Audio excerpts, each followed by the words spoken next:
I can see if doing this with a vector is any improvement.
Yeah, we can't dope easily.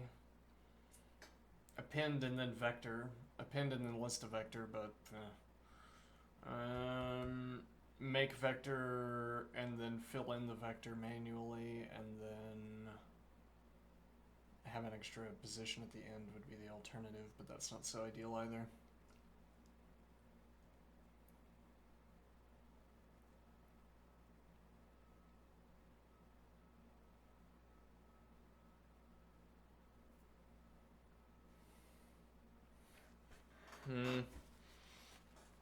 And yet that is the option, roughly. Okay, so we need a manual list of vector.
Alternative ideas, algorithmic ideas.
Well, we could follow through the original idea, which was to cycle through and make a hash table.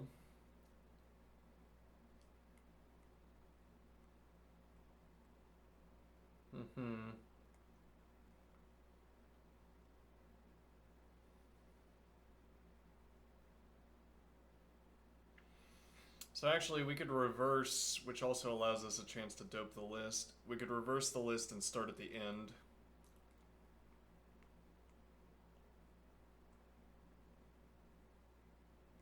Okay.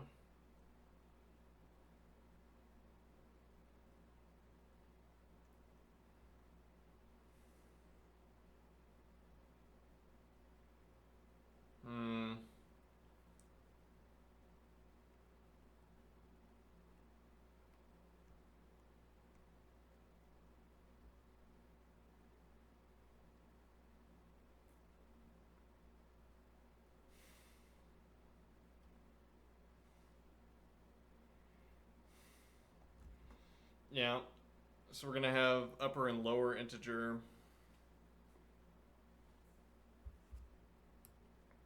I'm trying to think what we have to do with a hash table. So if we have a hash table, we're starting at the end of the list. We have a hash table. Okay, and we're hashing a needed value.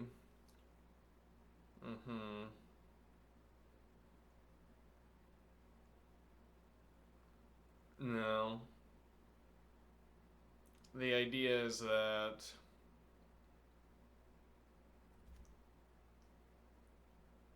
we run hashref on the value at the end of the list, okay, because we've reversed, okay, whatever, we'll say start of the list. We run a hashref on the value at the start of the list. Okay. And it's going to be empty because we've just started the list. Okay, then we hash.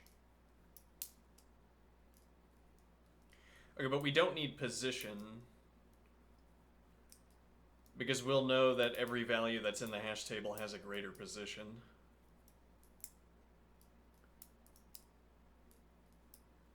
Okay, so we could just have a set, for instance. Instead of a hash table, and we simply put every element that we encounter into a set.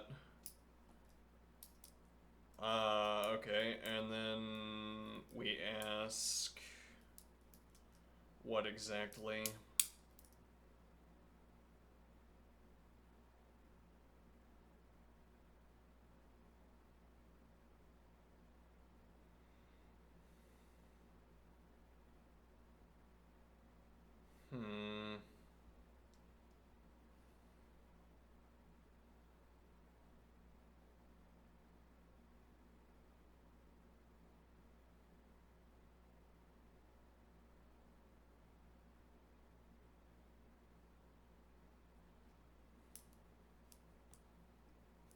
Yeah, well, it's like we'd want to cycle through the set. Well, cycling through a set instead of cycling through a list would remove duplicates. An alternative idea, we could keep both a list and a set, and we only add an element to the list if it's not in the set.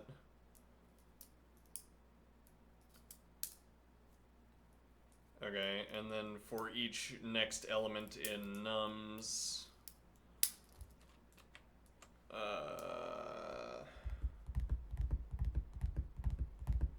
For each next element in nums, we ask...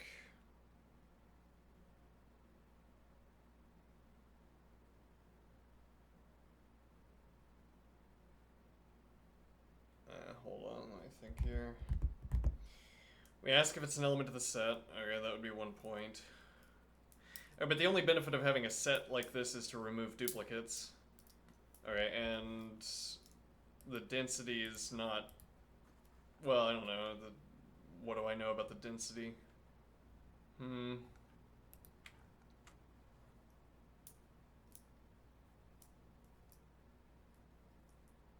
we can say the density is high because the number range is large and the number length is comparatively smaller. That makes some pretty good sense.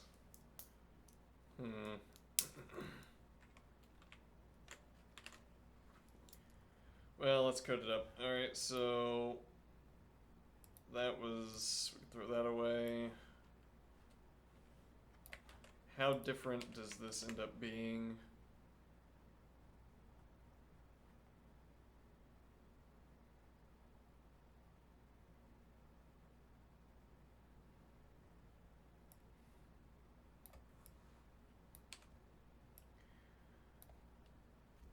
Okay, so we're gonna have reverse const plus nan.0 onto nums.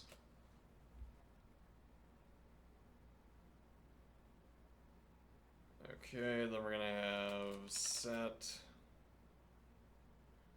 Then we're going to have null. Then we're going to have upper. Then rather sub 1 lower. Add 1 upper.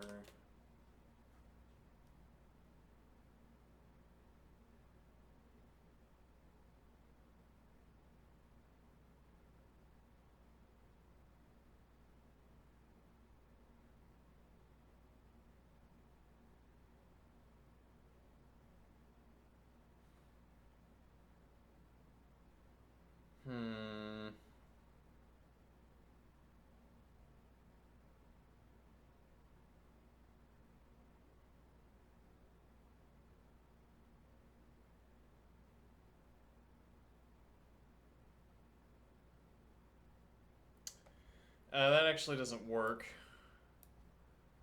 You can't use a set because we can have distinct elements. Or we can have more than one copy of a given number, and that would count for more than one position.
I don't think we benefit from getting this dope because we still have to ask.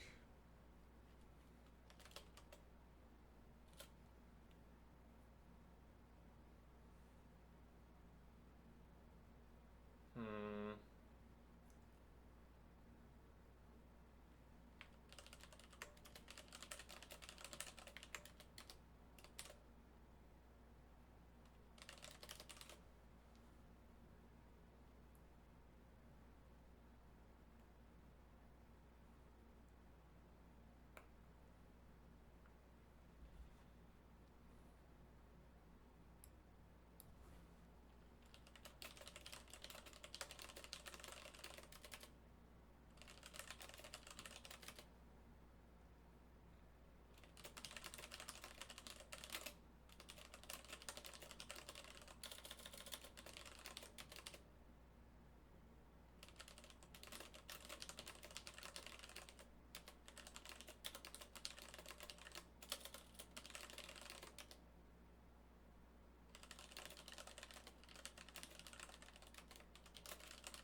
Then in that case, there's not any benefit to having this either.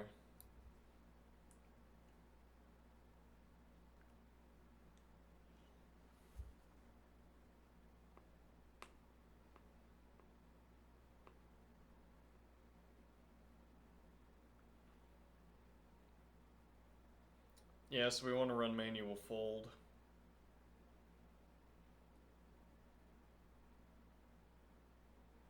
Okay, but we can do that. Hmm.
Yeah, I'm kind of wondering if this list operation of running CDR outweighs, like we could be running null check on the list itself instead of asking null CDR. And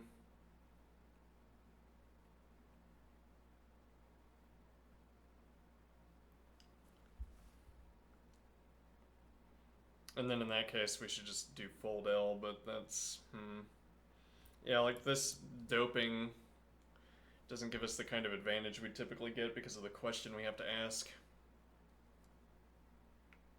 So I am thinking.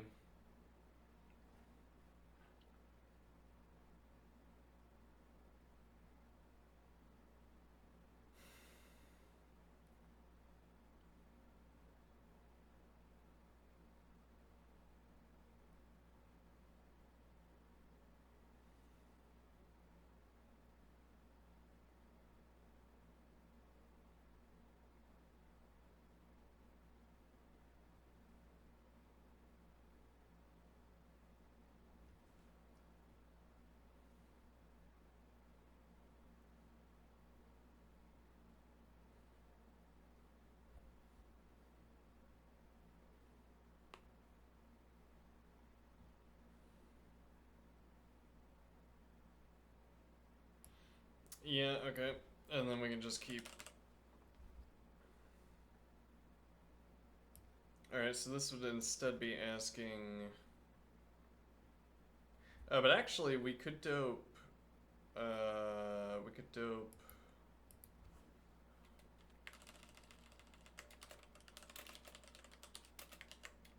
In this way.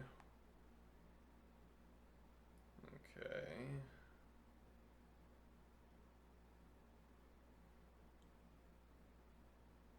No, that doesn't work.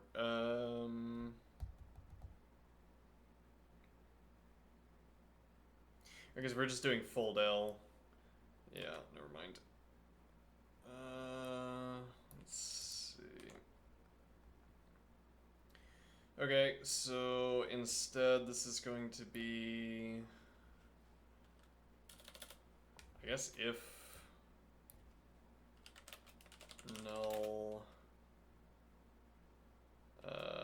nums list value counter otherwise cycle function with cdr nums list value car nums list value.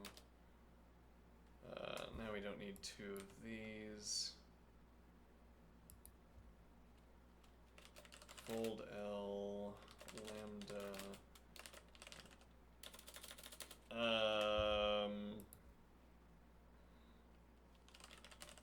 Alright. Value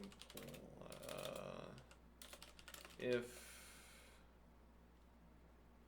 less than lower integer plus value summand value for integer 1 0.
This is notably not an algorithmic improvement.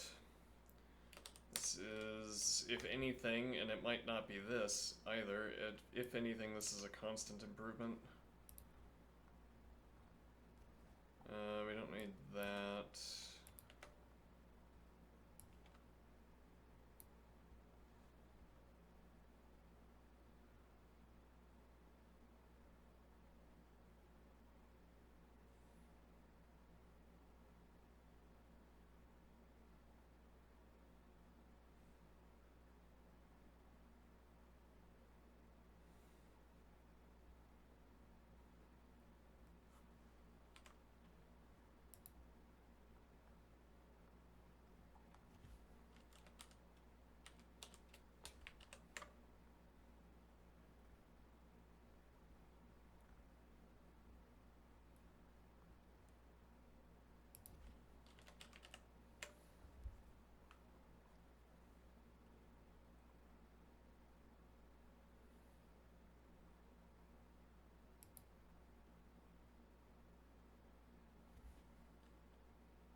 Uh-oh.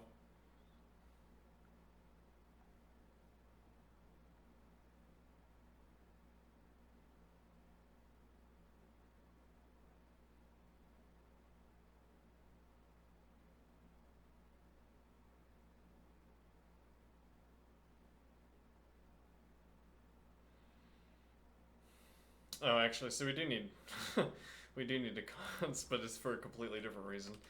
Uh,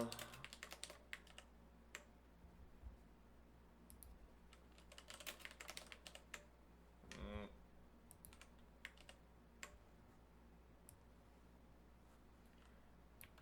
okay, I'm guessing this is going to fail for the same reason.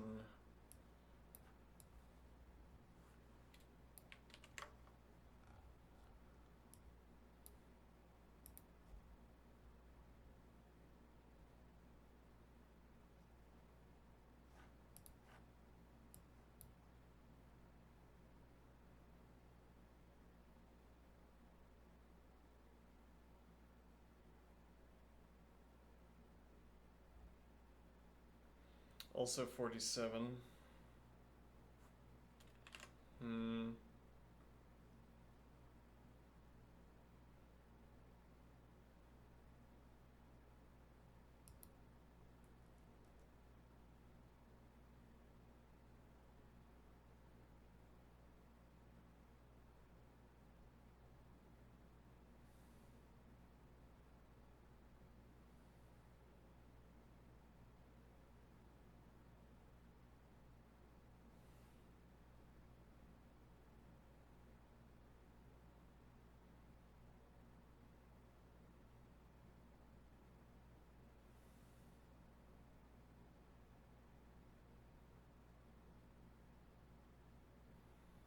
Okay, could I wrap this fold L in another fold L? It seems like I could, because upper and lower,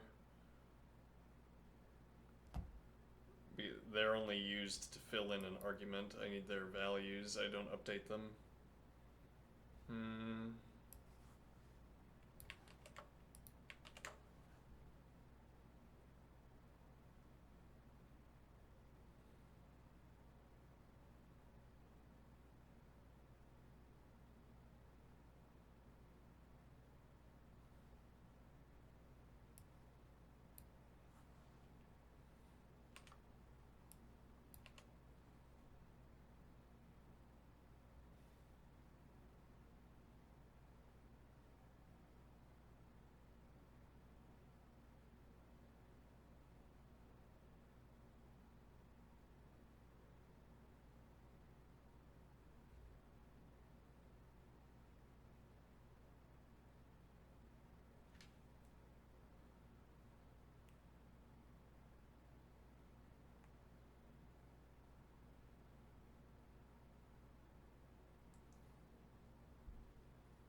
Hmm.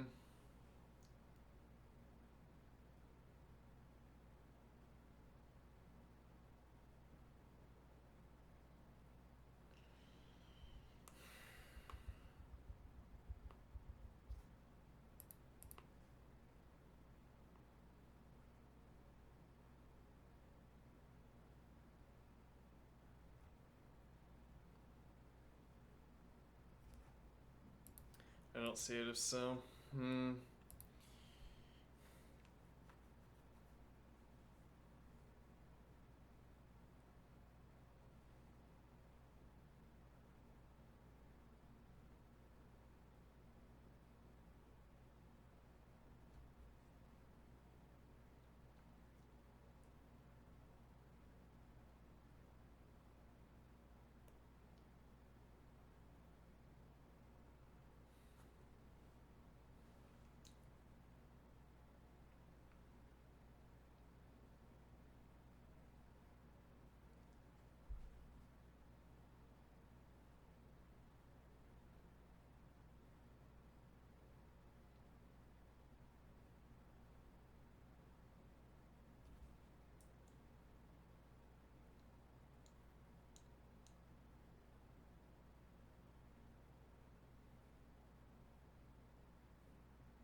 Yeah, I'd like. So the idea that's currently striking me, we could put. Let me see here. We have something like a heap.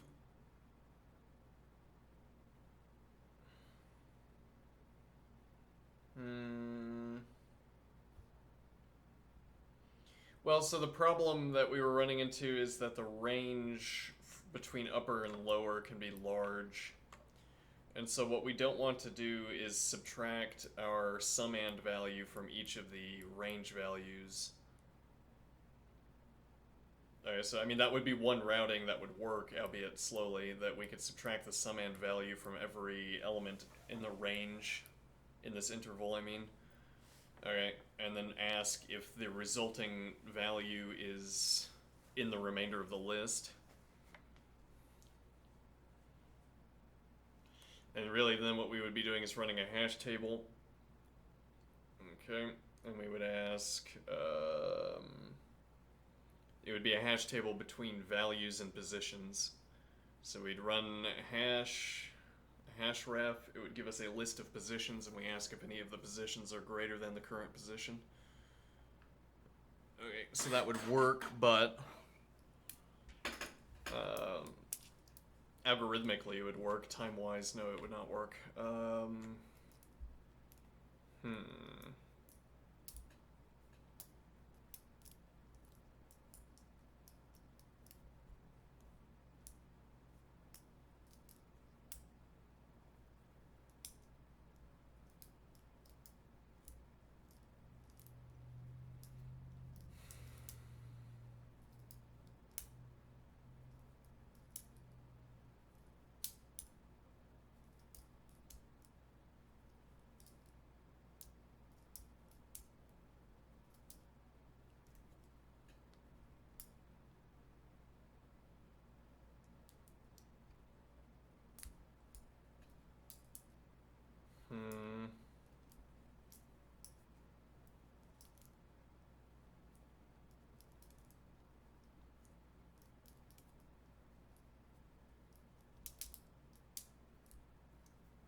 Could I...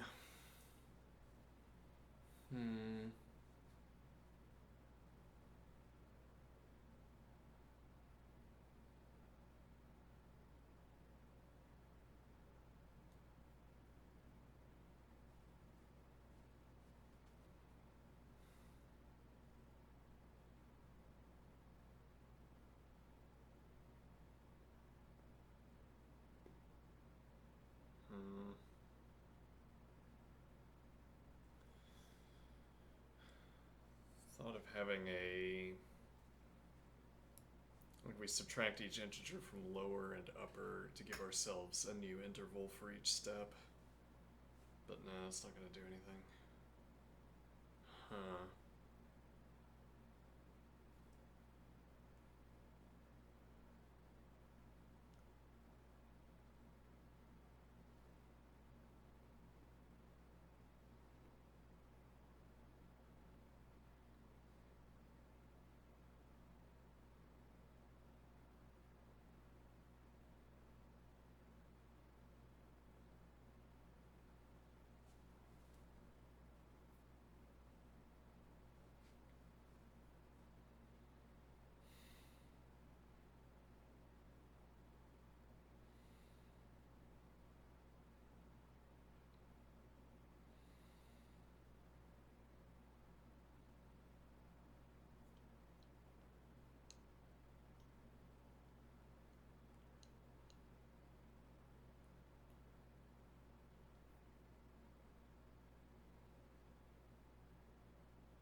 could I...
Actually, I might have seen a way to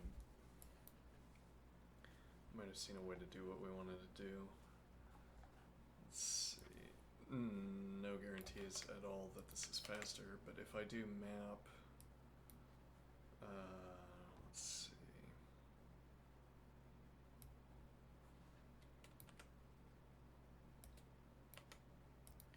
So map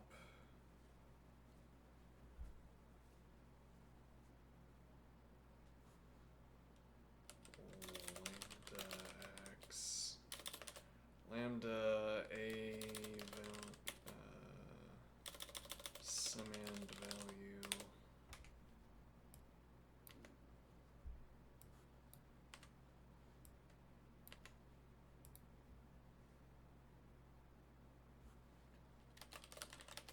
let local counter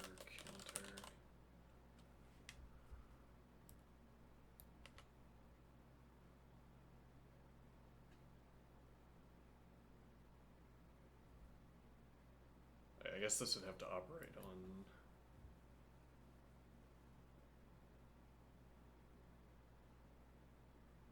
this might have to operate on the initial list.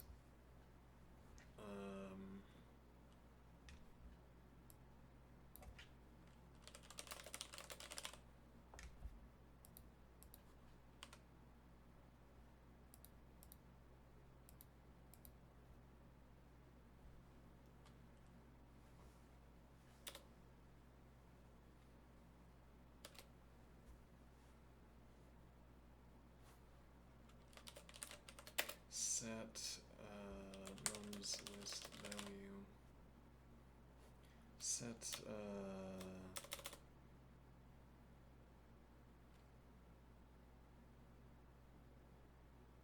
actually for each.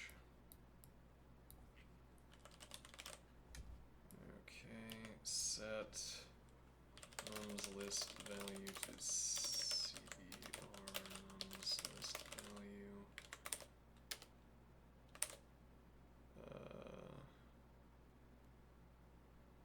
Set counter to plus counter local counter. Okay.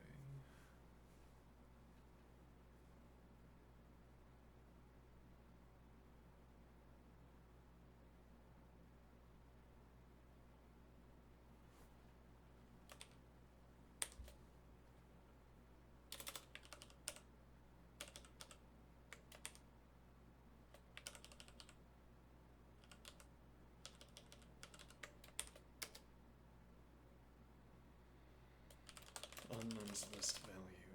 Okay.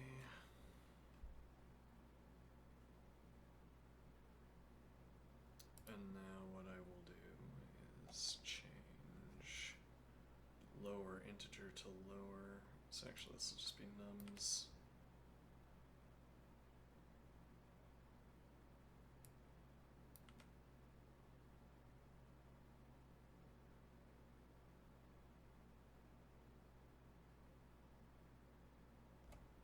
Yes, we put counter 0,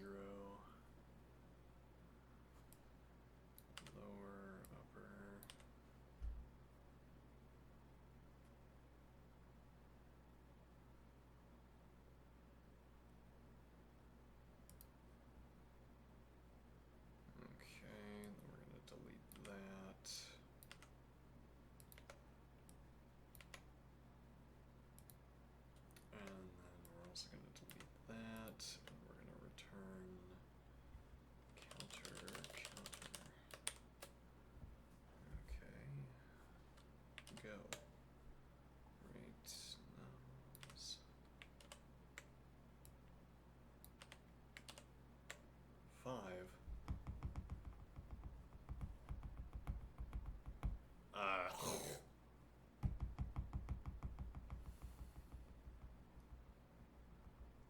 Because we have to do sub 1 and add 1. Yeah.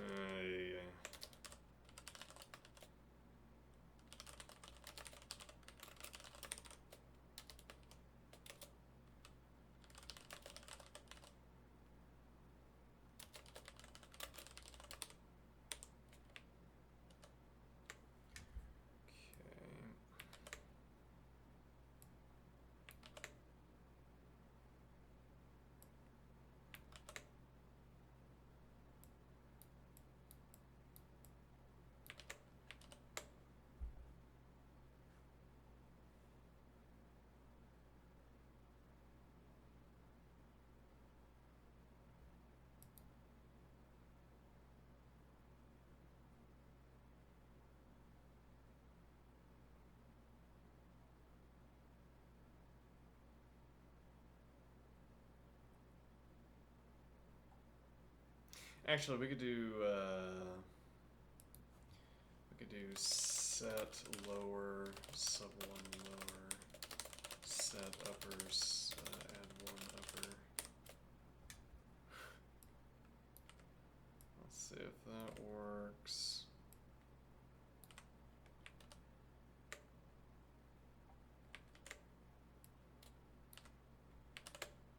Yes, okay.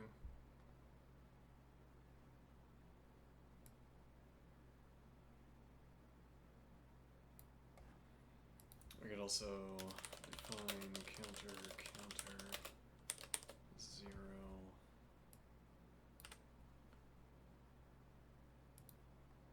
Okay. Let's try it.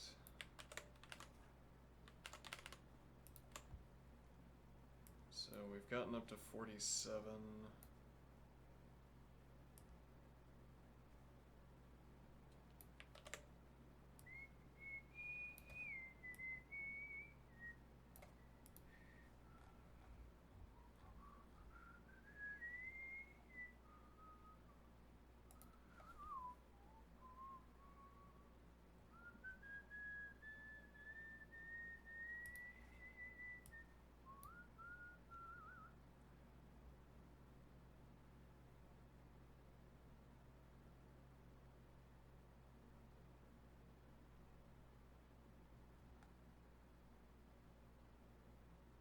Wrong answer.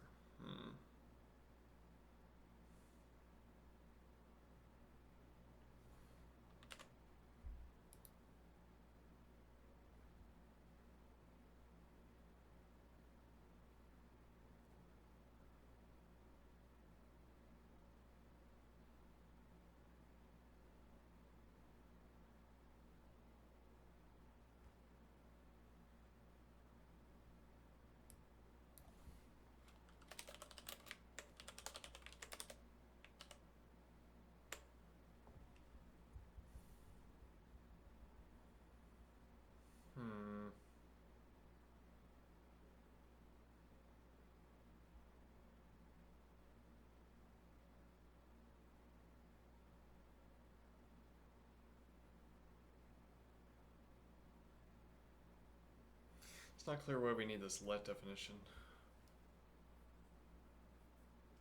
Oh, yeah, it is. No, it isn't. No, yeah, because we could do the counter. We could set that first. Hold on, let's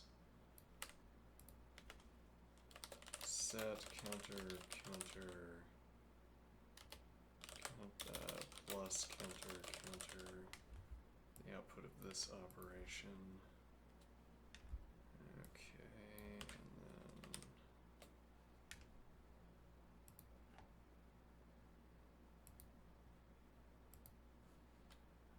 why would that not work?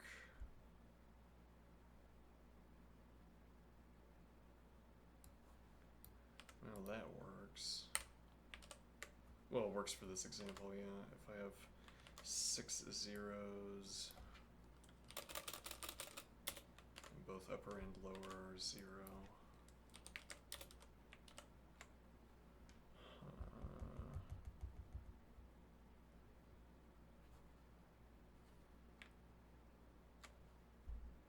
And now just looking at this, I don't know how to In my head, I don't know how to figure out what the sum is supposed to be.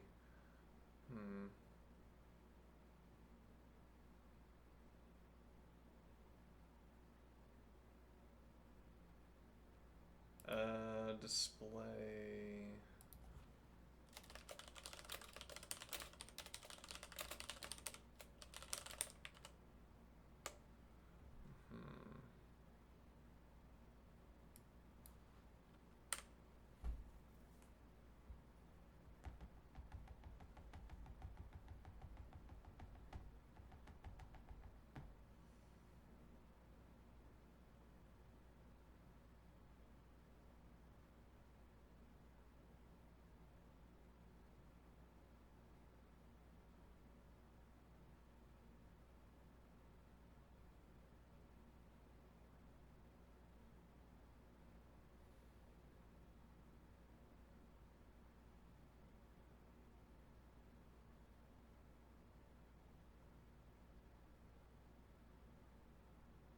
Yeah, but this is the same problem, right? I mean, we might be able to do fold left, but the same problem here that we're running through the entirety of nums each time. There's nothing that doing this. Well, actually, hold on. Why doesn't that work? We set nums to CDR nums.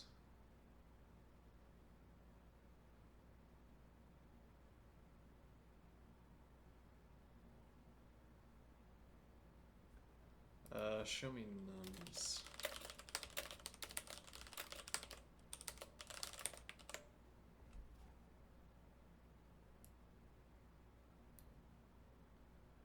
Yeah, it's getting sheared each time.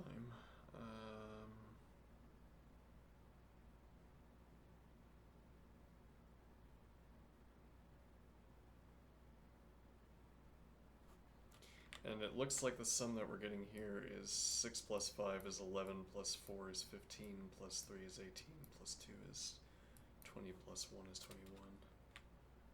Yes, though, that sounds pretty reasonable, isn't it?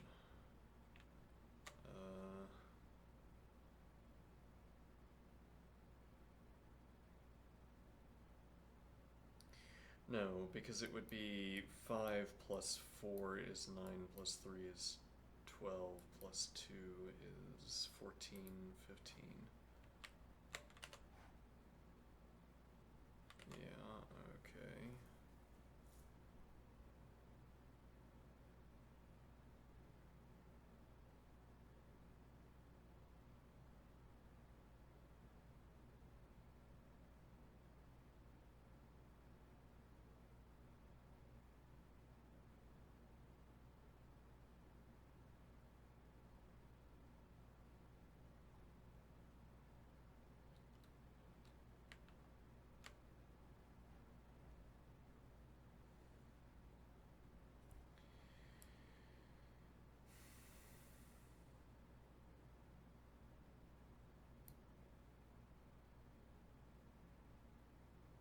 What happens if I do fold L instead?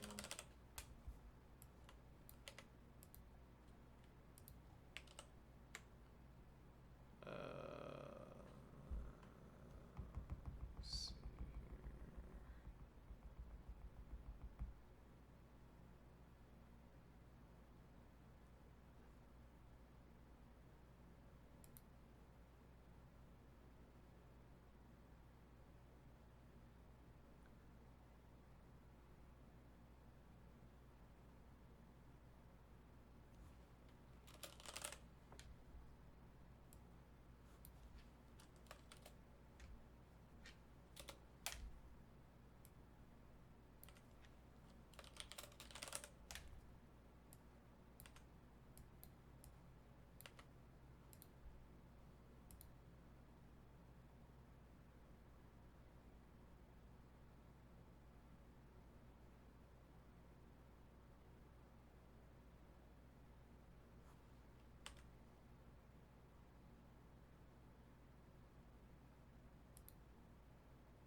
No, it's not gonna do it.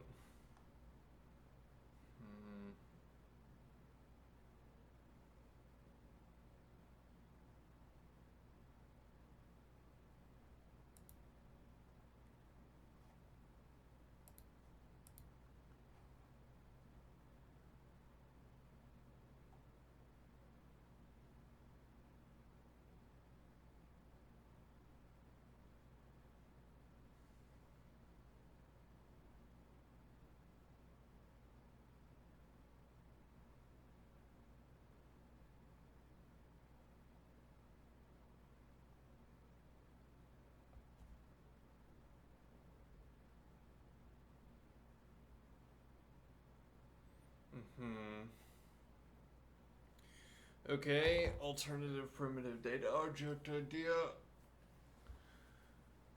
We form a hash that tells us how many copies of each number we have.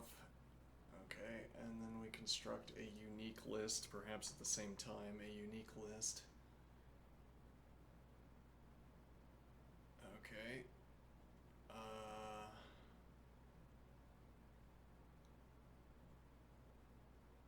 So we have a set, and whether we put the element into the list or not.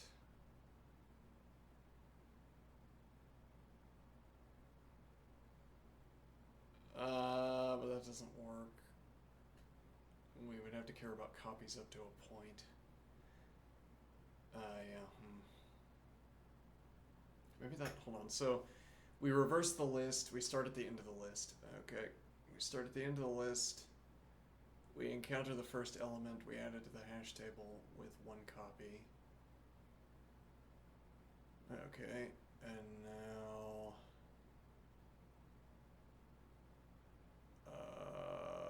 we have a set that asks... Well, we could also ask about the hash ref, right? So we might not need the set at all. We ask about we hash ref each element because we need to update copies.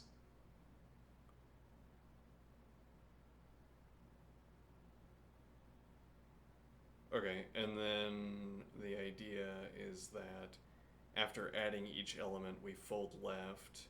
All of the copies are unique.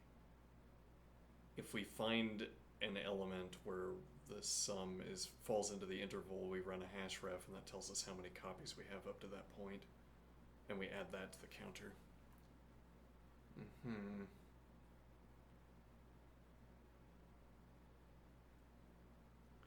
There's a point that this is... Each of these primitive data objects, each of these primitive data object combinations we've tried. Most obviously this one works better, is targeted at a particular data set. So if I run this hash table plan, it's targeted at a data set where there are a lot of duplicates. Interestingly.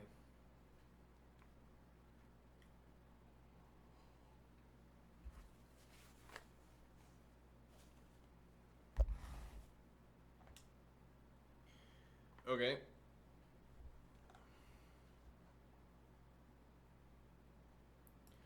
So we take this.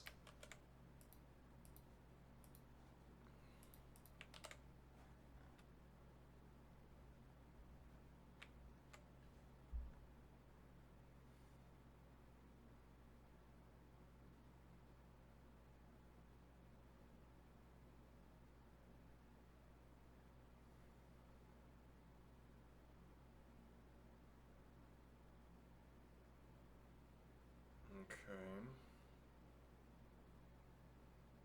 Now we're going to have make hash. Alright, and that comes in after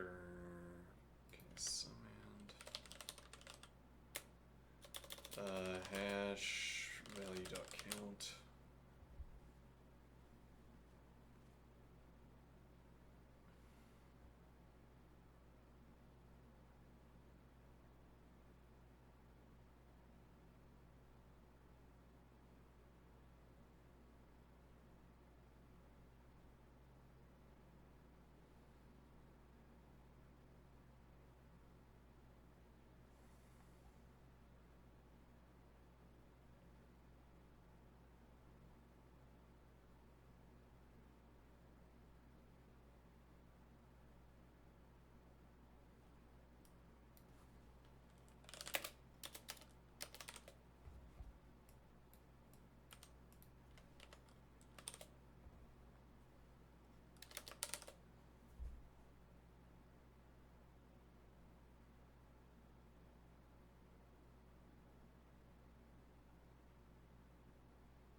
Hmm.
Hmm.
Hmm.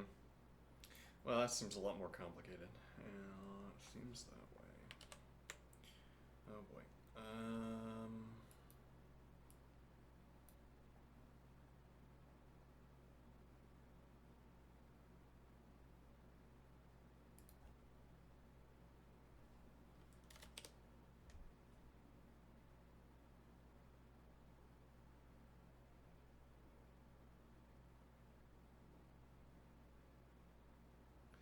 That can't be 0.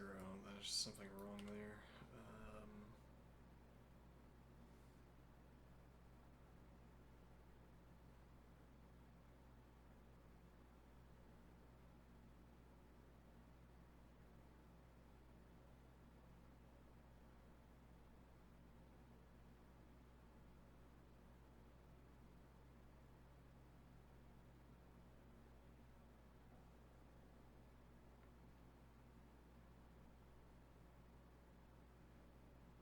Oh, it wouldn't be some integer, rather it would be value.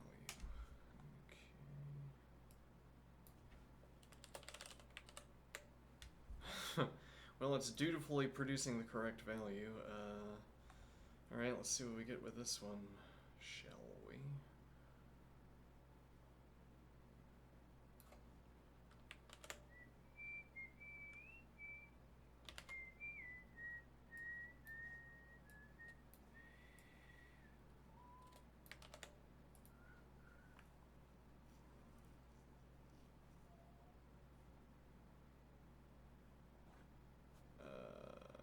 Okay.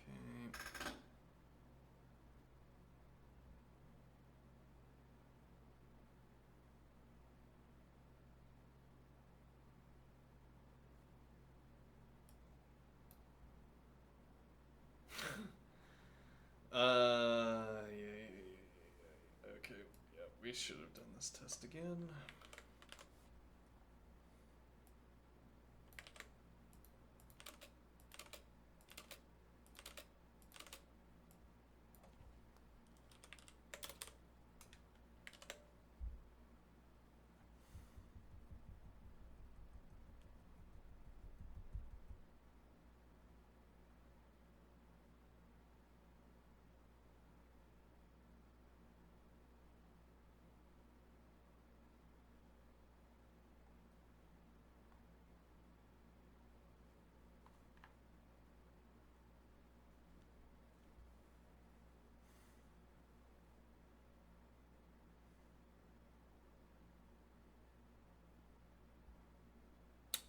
It's because we're adding, huh.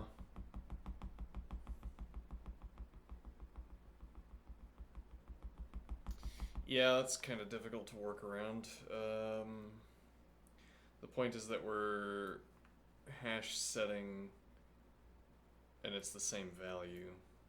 So we're increasing this value before performing the sum instead of after. But because of the way Racket works, we can't set after a function call.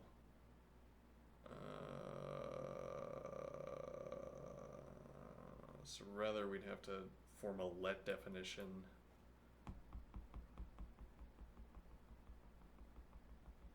of this value, which I assume is horrible.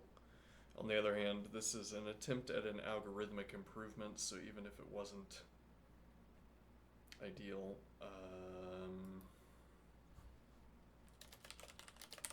let counter add, sure.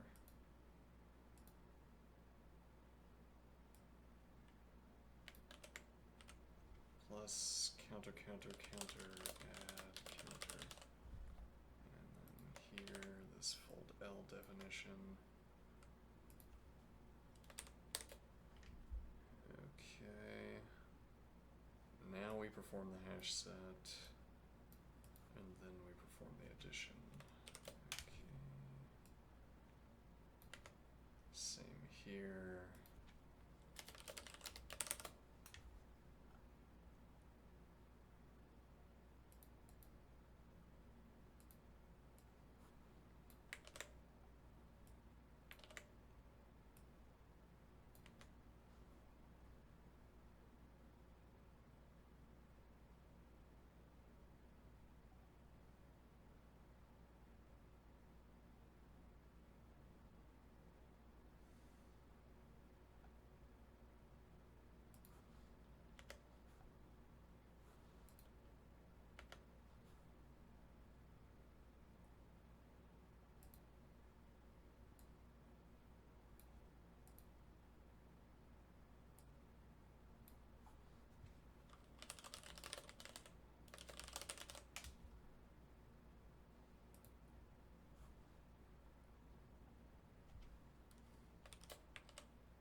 produces the correct value. These two are the same, right? Yeah, so we could do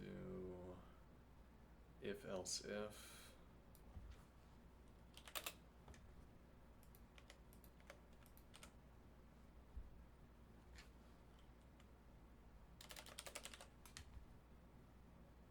Some people have a preference for this kind of thing. Okay.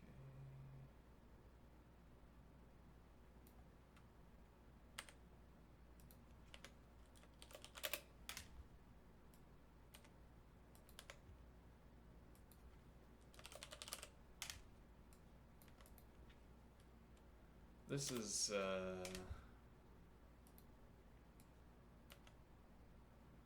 being able to make these changes quickly is an interesting ability to cultivate. Like, we've been able to test many different configurations during this session. All of them have failed, but nevertheless we've been able to test many of them. Okay, is this still, yeah, okay.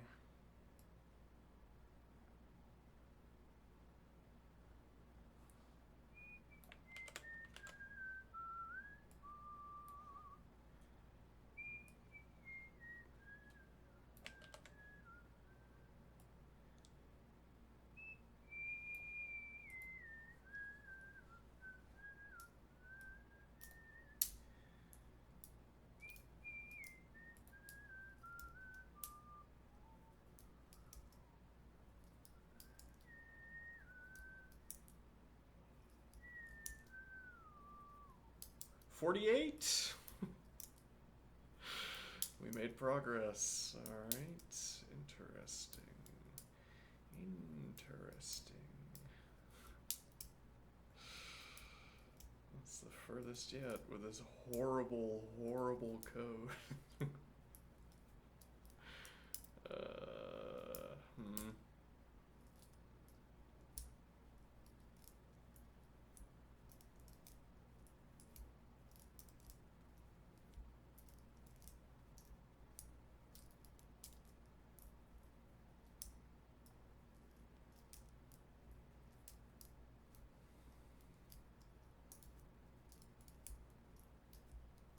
Hmm.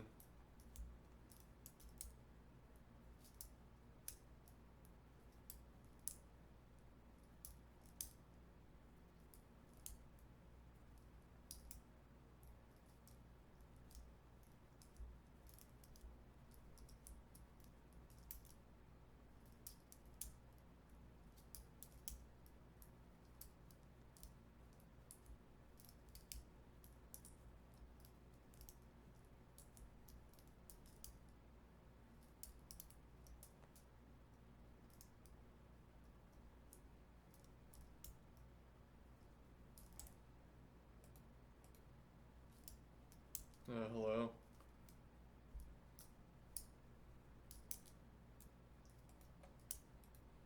Nope.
We could filter the fold list.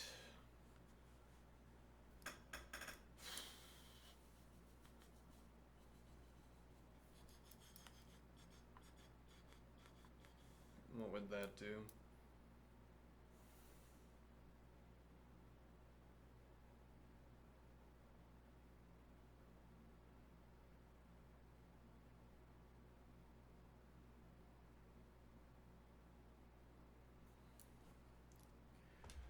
Okay, so instead of fold L, we're going to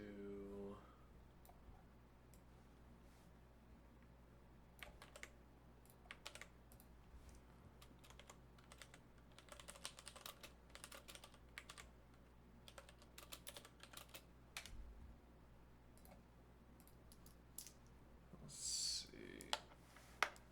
We're going to filter. Okay.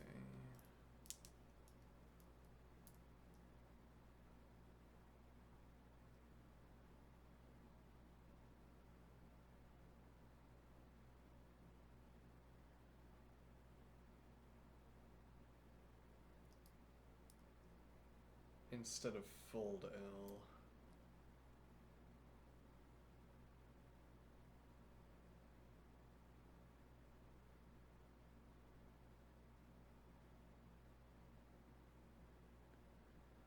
Okay, that makes some sense. I think. Let's see.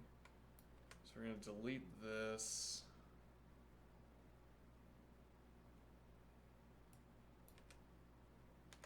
Right, and this is going to be plus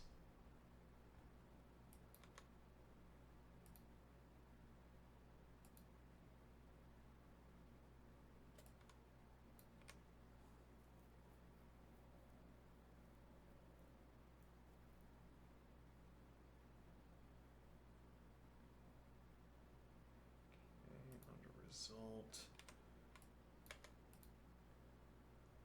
starting at 0, and this will be filter lambda x less than lower integer x upper integer.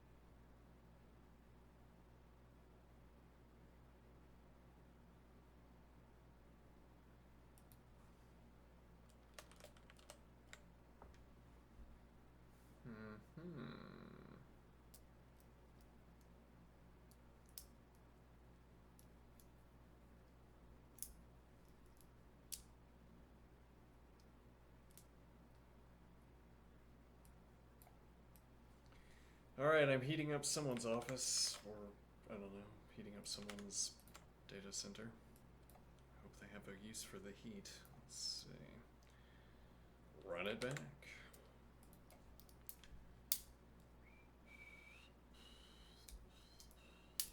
Wrong answer.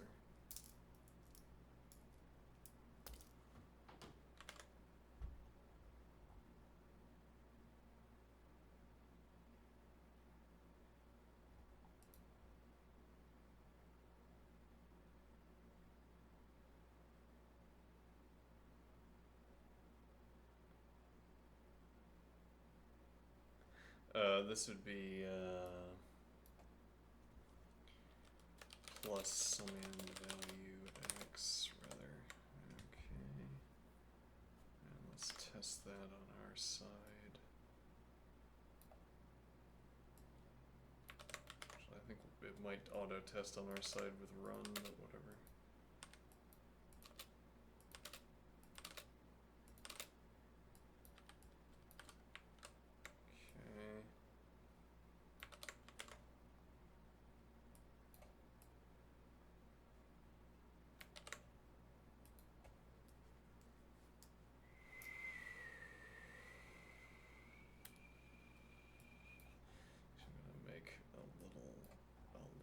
slight adjustment here.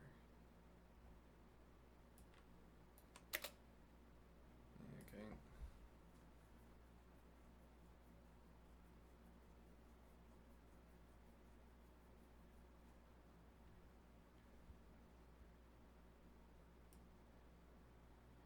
Still 48, so it doesn't slow things down.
Yeah, we could also map this addition onto the fold list.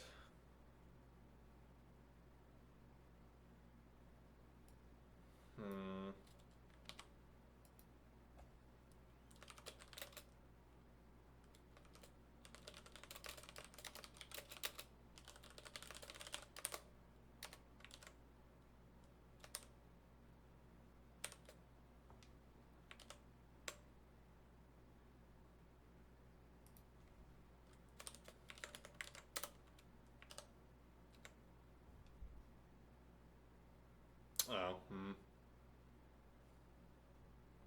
Yeah, never mind, can't do that.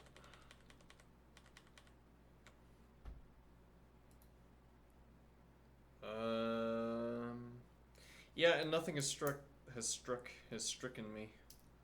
I remain unstricken.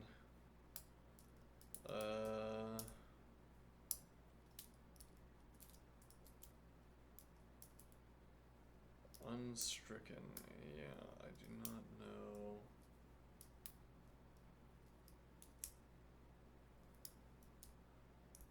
I do not know.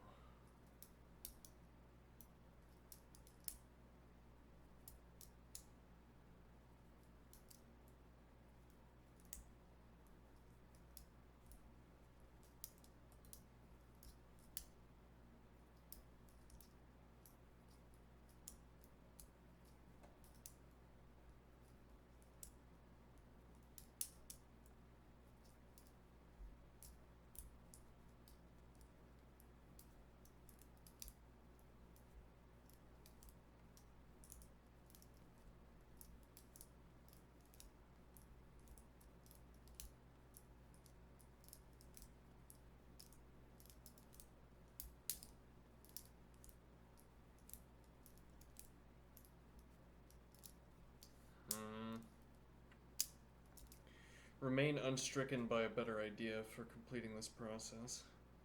Or any algorithmic improvements. We could read the write-up. This many hours in, probably should.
I might have missed an obvious point here. Let's see. Well, I mean, there's a point that this routing avoids double counting, which has some value. But yeah, the order doesn't matter. So we can sort. What good does sorting do us? There will be a range within the sorted list.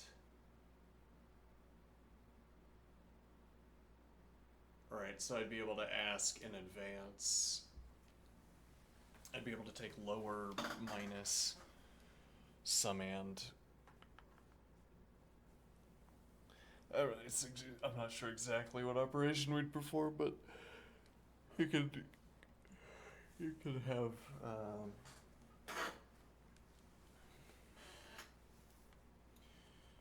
arguments for values that you're looking for out of the list, where you stop and then begin to count how many fall within the range. Okay.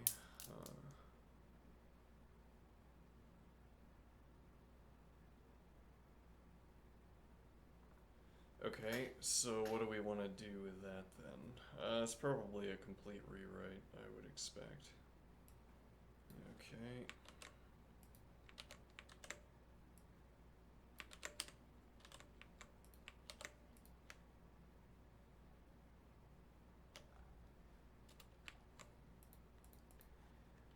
Alright, so let's think about this.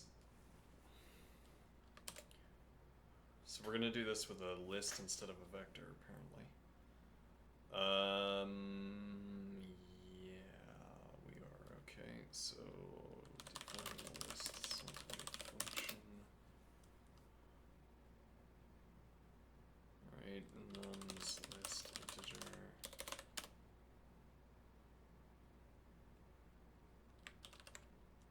Nums list value lower value upper value.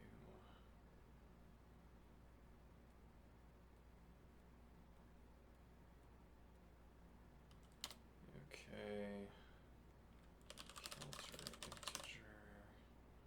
So this is sorted.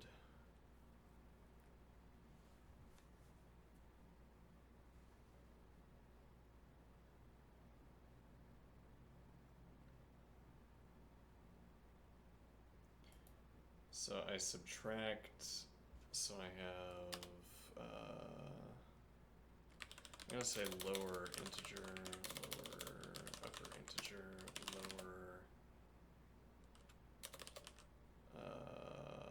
lower sum.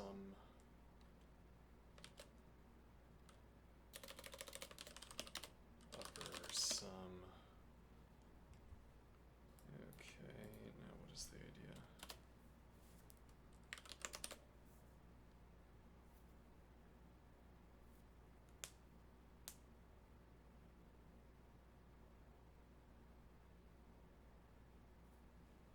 Okay, so we take carb nums. Okay. And we subtract it from lower integer and upper integer. And that gives us our upper and lower sum. Okay, it's not clear though then that we need these arguments. What do I mean? So we could do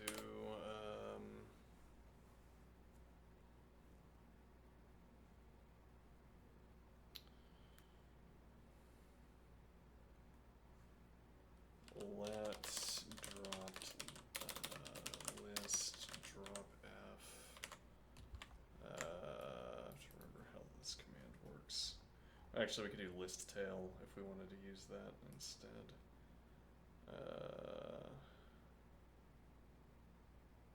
No, first position elements. This would have to be. Well, it's not list tail. All right, so drop.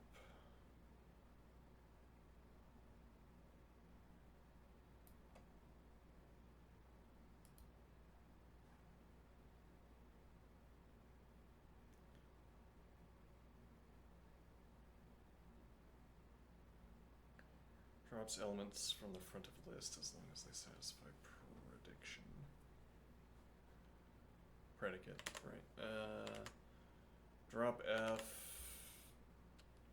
nums list value minus lower integer lambda x minus less than minus lower integer columns list value x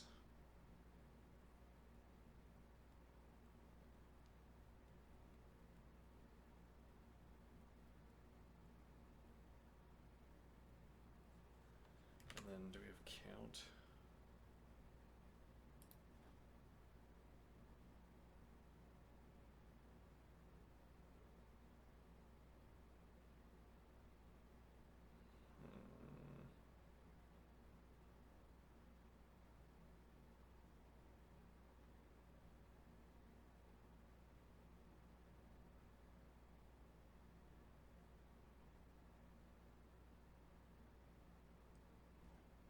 Filter map.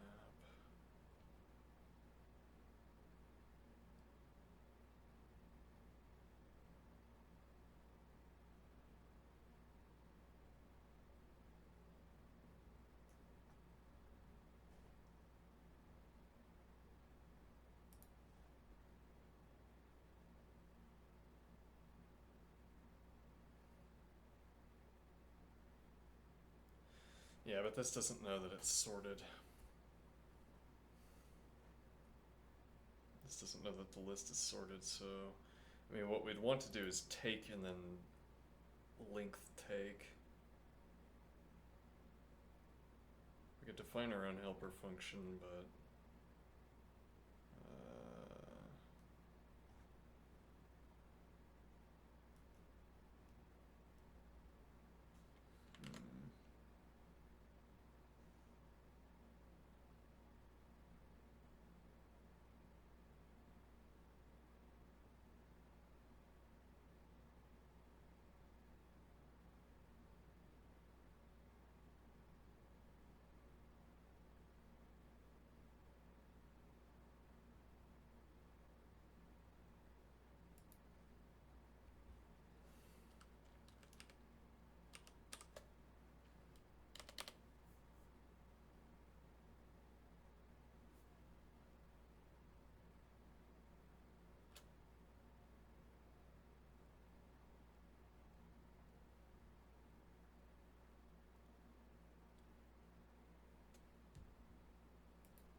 Yeah,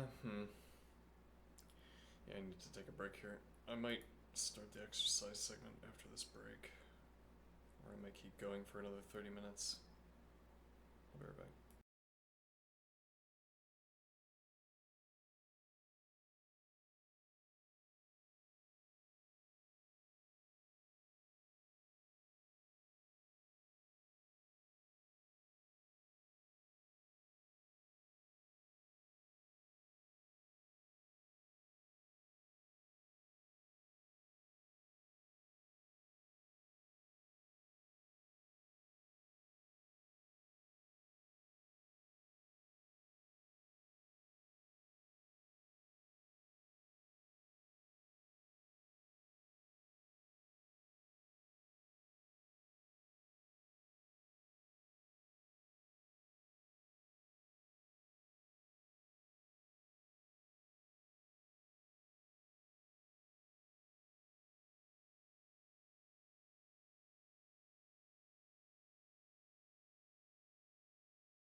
to jump off the ground.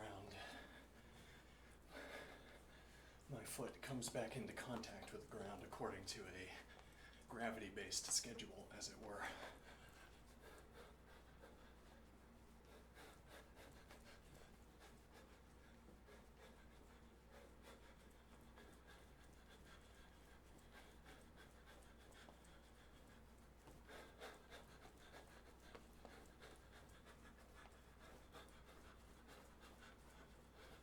My foot comes back into contact with the ground on a gravity-based schedule if I jump into the air. There's this other activity. It's a little stranger though.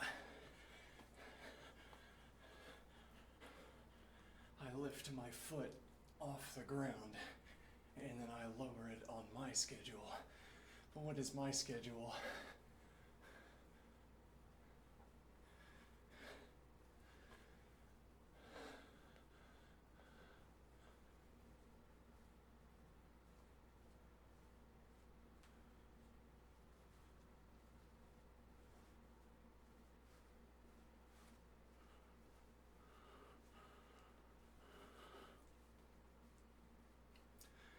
It's like I can simulate my foot falling into the ground on a gravity-based schedule. Okay, but what I'm thinking about this event as happening in a pressure gradient, or maybe a distance gradient. Okay, I feel a pressure in my foot, which is why I lean towards pressure gradient. I say I'm pushing my foot into the ground. This produces lower and then higher values of pressure of foot into the ground. Similarly, if I jump into the air, there comes a juncture where pressure goes from 0 to positive and then increases. Okay. Now the last part of that, where my foot is arriving at the ground and enters into an increasing pressure gradient.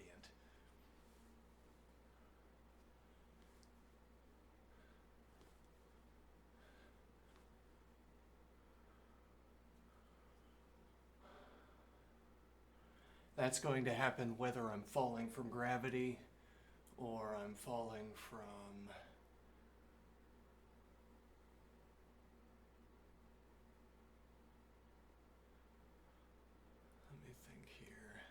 I'm going to get that pressure gradient whether my foot is approaching the ground due to gravity or because it's approaching the ground due to me pressing the foot into the ground. Okay, and now I can control the rate at which I push my foot into the ground, so I could try to imitate, or even succeed at imitating, arrival due to gravity with manual control.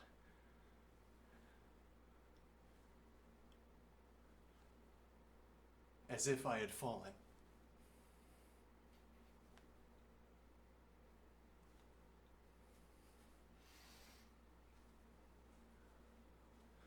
What is the point of this observation? Why would we want this kind of control over the gradient of foot pressure into the ground?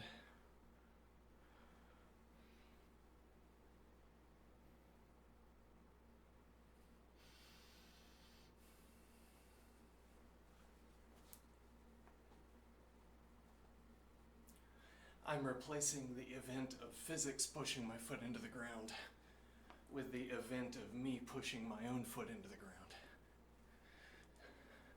So there's never a point where my feet are pressing into the ground according to gravity, as if I negate gravity in my feet, as it were.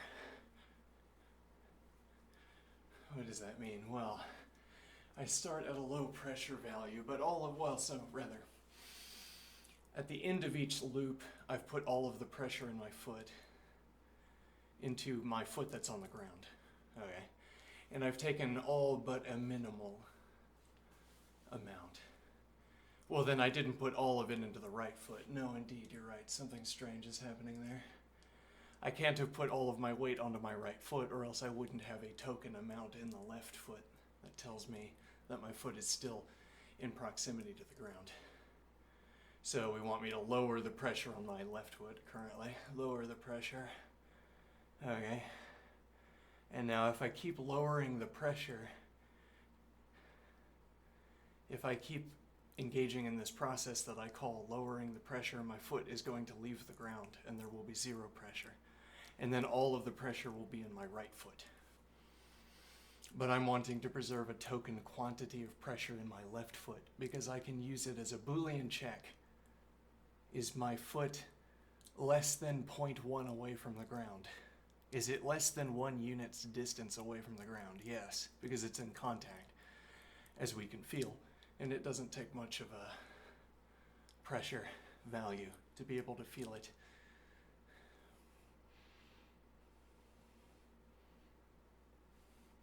So now I could take my foot off the ground, but I would only thereby change the pressure in my right foot by a small amount. And I would lose my knowledge of where my foot is relative to the ground. So instead I keep the token amount of pressure on the left foot, and thereby my knowledge that my foot is adjacent to the ground or on the ground. Okay, I utilize that information to guide my selection of the pressure handoff. So now more of the pressure is on the left foot.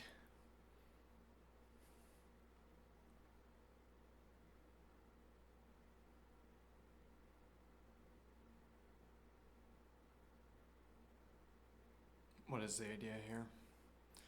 So I have transferred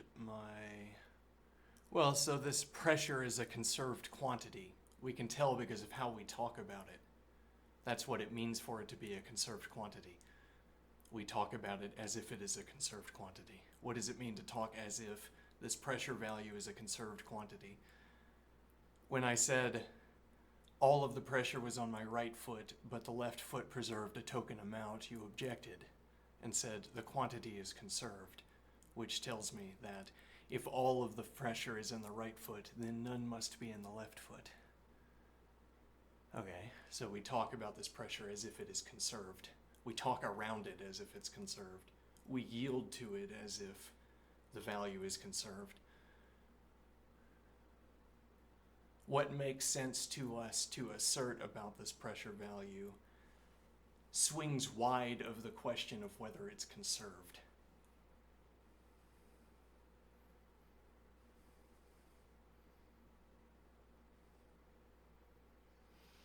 So this pressure value that's in my foot is conserved.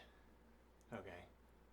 But we're also saying that for our purposes, the token amount of pressure value that we have to keep in the left foot to maintain our knowledge of contact with the ground is negligible with regards to the amount of pressure that is in the right foot at the moment. Negligible in that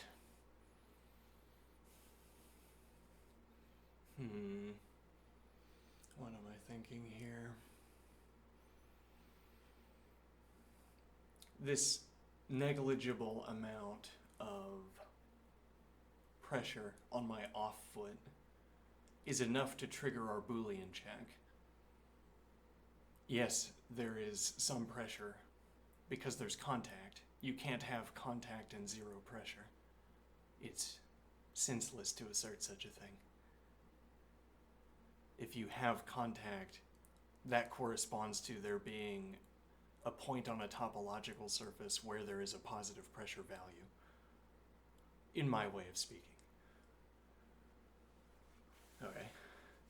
So to say, if you modeled my feet, if you wrapped them in digital skin, okay, anywhere you wanted to flag contact, which you must have wanted to do because you said my foot was in contact with the ground.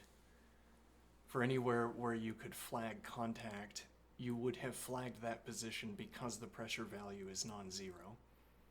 You'd have a mechanism that looks for non-zero pressure values and flags them, and those are the points where contact obtains.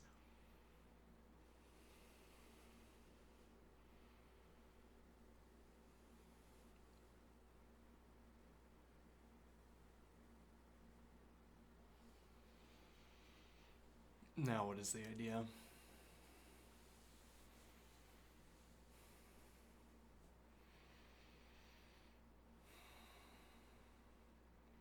So you say my foot is in contact with the ground. That means there are points on the surface of my foot where the pressure value is non-zero. And we have a calculus for summing these pressure values. We have a way of polling and then summing these pressure values. Okay, what does that mean? So we agree that there's some finite number of points. I say finite because we're only going to construct a finite number of them. Okay, there's a finite number of points on my left foot that are in contact with the ground, and what that means is that the pressure value is non-zero. We need some kind of rule that surrounds these points, the area around these points. What does that mean? We need some kind of rule that gathers area around the finite number of points we're going to be polling, because otherwise there will be gaps. We want the entire surface to be accounted for as being near to one of these points of contact. Okay. Now what is the idea? We have a calculus that takes these points of contact and returns a weight value or whatever, some variable. Okay, it's like a sum of the pressure at all of the points. Okay, now what is the idea? It's like a sum of the pressure at all of the points. So to the extent that we agree that my foot is in contact with the ground, we agree that the points are present over which I can operate a calculus that tells me the pressure value in my foot.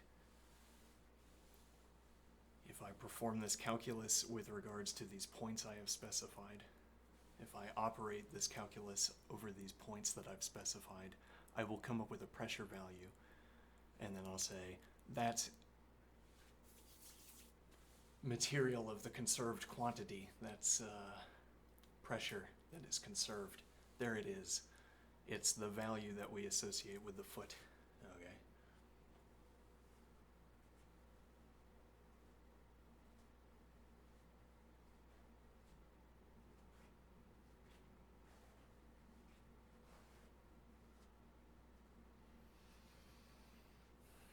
Now, so we talk about pressure as if it is conserved. It's a conserved quantity. And what this means is that, well, in this way of talking anyway, what this means is that if my foot is in contact, well, yes, carrying the idea forward from earlier, if my foot is in contact with the ground, there must be these points over which I can perform this calculus in order to get an accumulative, as it were, pressure value for the foot. Okay, the pressure value remains constant, okay, but the distribution between the 2 feet changes, and this is what that means. It means you can find points, gather area, and assign it to points, to a finite number of points. And after assigning the area to the finite number of points, perhaps performing some operation on that finite area.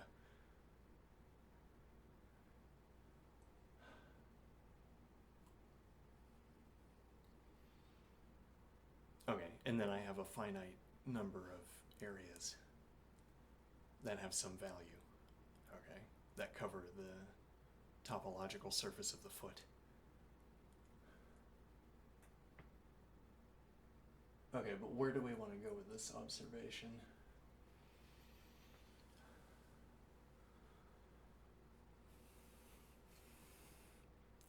This token value, though, I want to think about this pressure in a different regard. Okay. Well, let's think about the model that I just came up with. Okay, with regard that we want to use to talk about foot pressure against the ground. Okay, so let's think here. We have our model.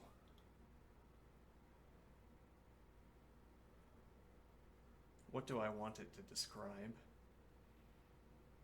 What I'm wanting to say is that there's a class of pressure values called token values or negligible values. Okay, What do I mean by this negligible, this class of negligible values?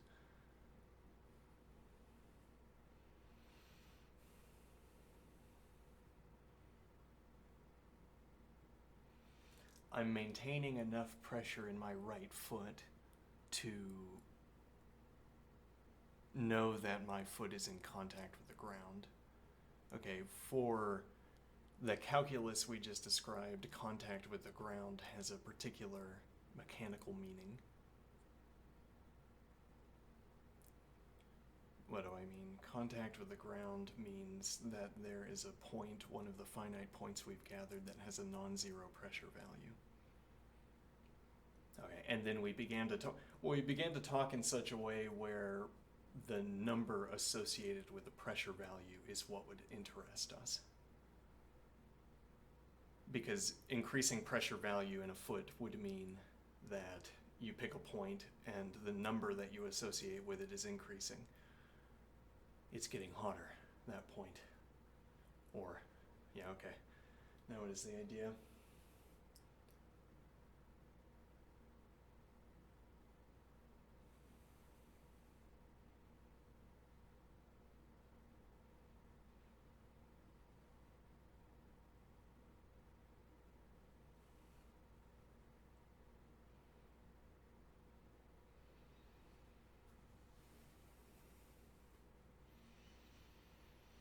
What I'm interested in is more like a question about the number of these finite points. Explicitly about the number of these finite points in the foot. And I mean explicitly about the number of these finite points in the foot. I mean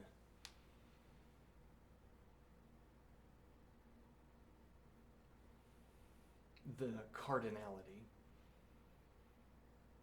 Okay, so I say there are points of pressure in my foot. There's some where if we gather points of pressure as we've been talking about, if we took a scan, as it were, and gathered the actual points of pressure in the foot,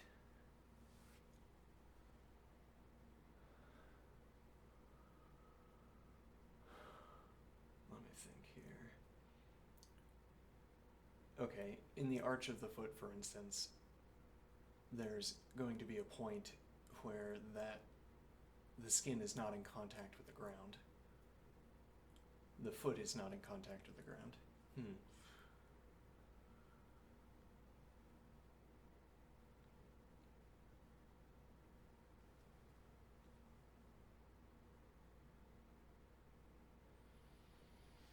Okay, and what is the point here?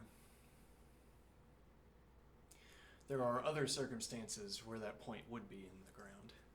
What do I mean? So there's some point on the arch of my foot that is not in contact with the ground. I suppose if I increase pressure, I push some points of the arch of my foot into the ground. So if I take a scan between those two cases, there are going to be points on the bottom of my foot that exhibit zero pressure.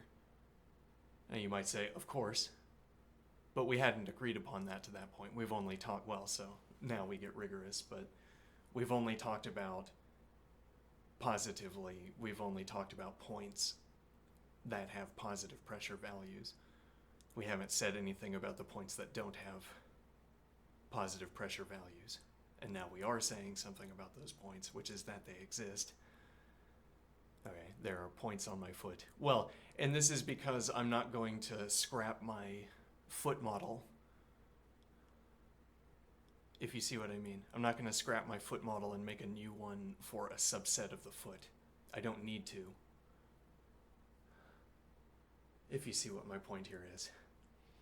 I mean, I lift the ball of my foot off the ground. Alright, now the heel is still on the ground. You can model that in the foot model, or you could model it in the heel model.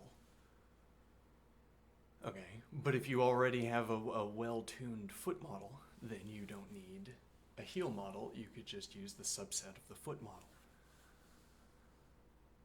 Okay, why is that of interest here?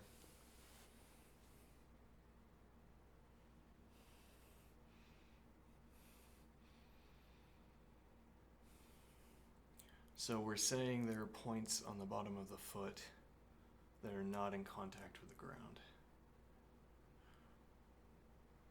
Okay, let me think here.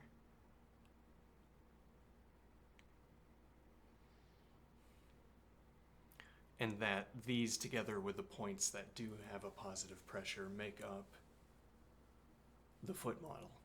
Well, and that's because the foot model is like a finite number of positions on the topological object, the foot. As if I could have socks with electrodes in them, okay, that each obtained a pressure value, and then literally we would have, literally, yes, as it were, literally we would have values.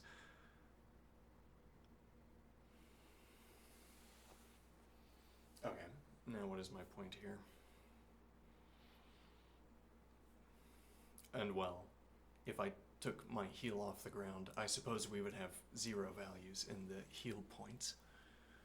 Or if I took the ball of my foot off the ground, we'd have all zeros, I presume. So we look at the area of the foot.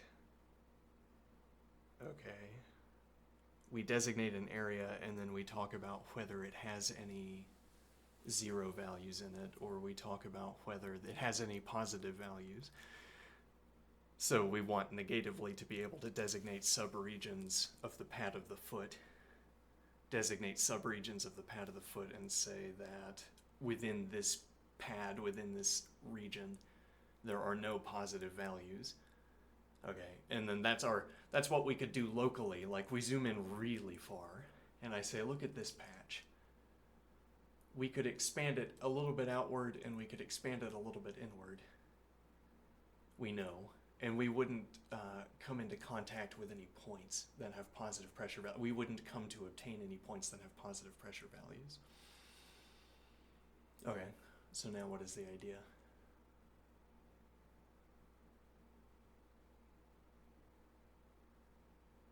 Now the idea is that I can extend outward, I can extend inward.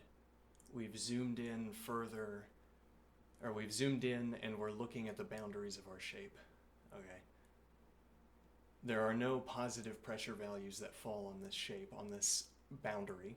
We can check somehow.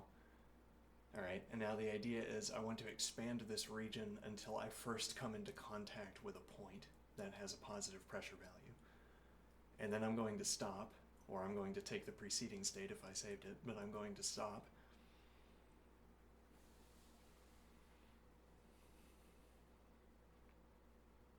Okay, then what is the idea?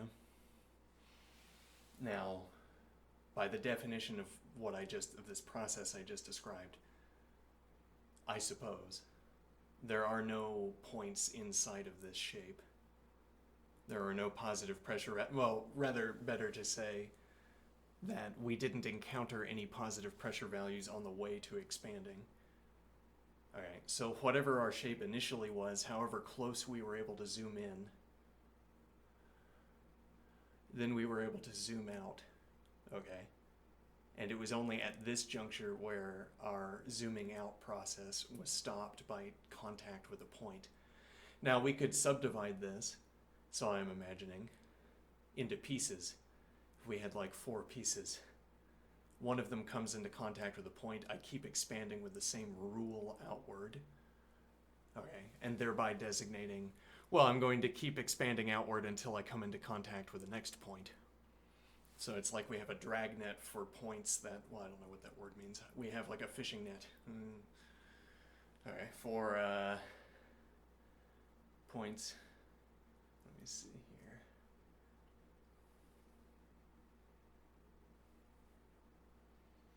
here. And we're extending it outward. Well, the idea is, as it were, this lets us imagine expanding an area and being certain that there can't be any lit points within it. So we're expanding outward and we're saying, I have a line that I'm dragging across the plane. If a point is ever on that line, I know it. Okay. I continue scanning out and there's never a point that falls on this line. nor is there a point that falls on any other line that I've used to designate my area. Okay, now I scan and then one lights up and it stops. Okay, and now I have to make a second new point here, as it were. So for each of these 2 points of this line, I need to sprout another line, or rather sprout another point. So I need to be able to take the 2 endpoints of this dragging line that has impacted a point. I need to be able to split it into 2. Okay, and now there's this additional line I've just constructed off of the line that just came into contact, and it extends into the distance with whatever other point my initial line was already in contact with. So there was already a line that extended over to here, and now between here and here, that's the new line. No, here to here is the line that came into contact between my 2 fingertips, the line that came into contact with a point as we were dragging it out. Okay.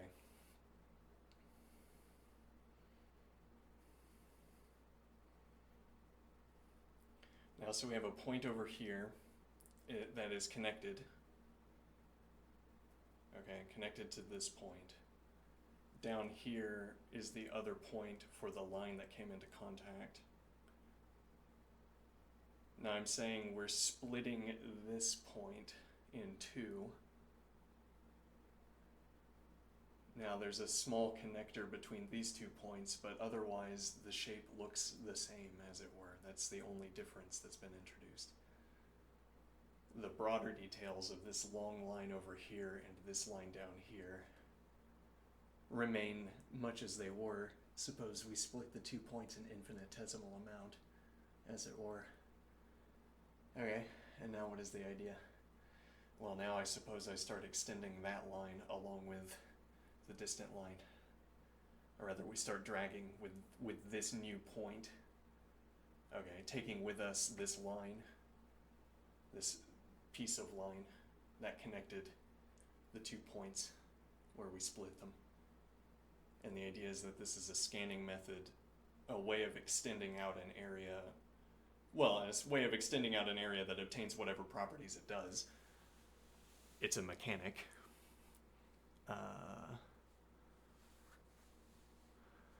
It would rely on the idea that we would become aware if a point fell on the line. As in, we would need that Boolean check, to, as it were, to fall out of the physics of representing this expanding line.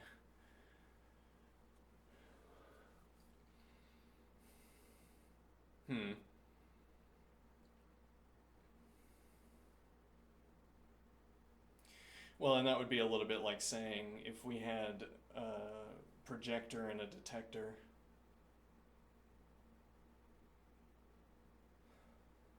Let me think here. If I had a projector and a detector, I'm projecting a symbol from the projector to the detector. Okay, I could move these so that they maintain their same relative positions, so I imagine. So that they maintain their same relative positions, or same distance as well.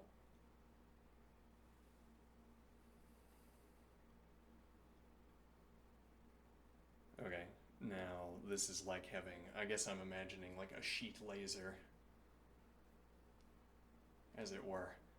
Alright, and now there's some object. I push the sheet laser over the object.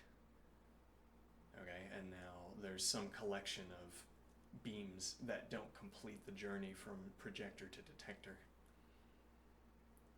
Okay, now what is this idea?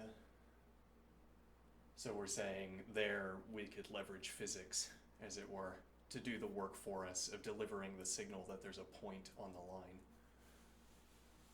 If instead of a cylinder of steel or whatever, we had a particle and we put the laser sheet over it, we'd block one of the rays. Okay, and then we would get for free what we would otherwise, we get out of the physics what we would otherwise have to get out of calculation. Like, how do I know if a function generates a point on a line? Well, I suppose that is a solvable question, isn't it? Okay, but then you'd have to solve it instead of letting physics solve it for you with this kind of example where we're only talking about lines. Okay. But so like what are we doing here? How are you calculating this? Let me think here. So we're imagining a line that we extend in the plane some distance, and we're asking, does the function produce no points that fall on this line? Well, if it's a curve, you could just check the curve. But I'm imagining a function that produces a cloud of points, maybe. And then maybe it's not a function either, if we're trying to produce a cloud. Okay, now what is the idea?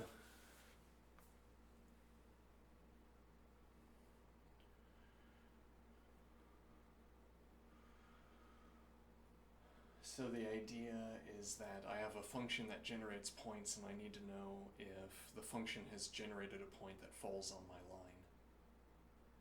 Okay, but more to the point, what I want to do is construct a sequence of these lines, all of which have the property that there was never a point on them. Okay, now it might be impossible for all I know. This function produces a cloud of points. Okay. And maybe it turns out that when you dig into the trailing digits of the numbers and plug them into this function, it generates some point. How would I have to be conceiving of a function in order that's a reasonable way to talk about the output of a function? The idea is I place a line. Well, again, if I have like a curve, if I have a graph plotting of a sine curve, okay, there's no mystery concerning where the points are, unlike in my clouded example, where my function produces a cloud of points. There's some ambiguity there regarding, well, it's more difficult to explain, I suppose, where the points are. You can't gesture, as it were.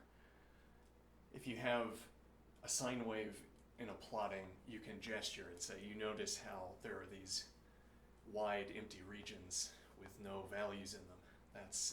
Those are empty. The function doesn't produce points there.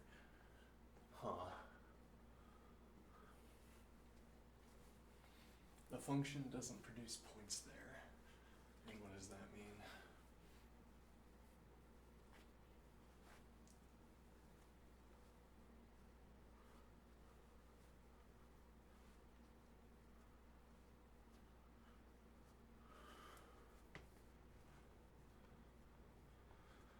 Well, but with my cloud of points example, well, if nothing else, again, it would be more difficult to gesture at the graph. What do you mean there when you say there are no points there? Designate the area. Again, the sine wave, the plotting of the sine curve gives us a convenient mechanism for discarding almost all of the plane, you might say. When we're dealing with a sine wave, we can discard almost all of the plane. We only need the region between -1 and 1, inclusive or exclusive, depending on your implementation preferences, I suppose. What do I mean here?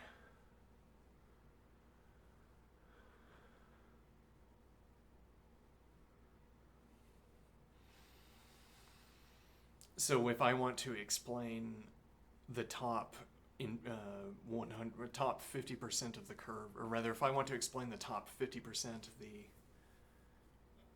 up value, 50% of the graph of the plot, I say it's outside the range of the oscillations of the sine function, and the other 50% of the plane is beneath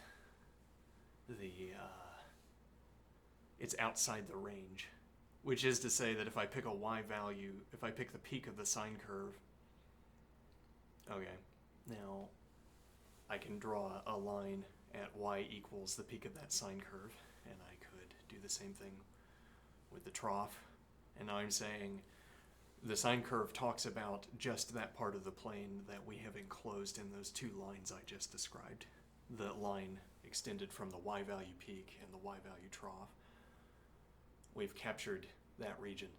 And at the same time, we've accounted for all of the remainder of the graph as well. I mean, that above is just that utterly empty region that is above the sine curve, outside range of the sine curve, and the below is the other remainder of the plane. And then you have the vanishingly, well, it's not vanishingly small because we give a kind of cylinder, as it were, to the sine wave.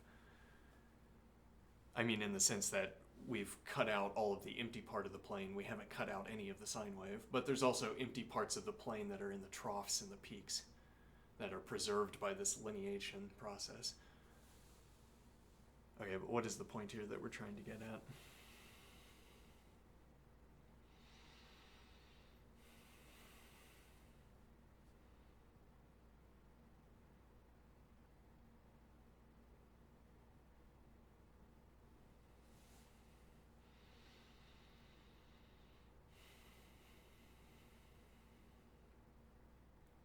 So we're trying to say there isn't such a method for accounting for my cloud function that generates a cloud of points.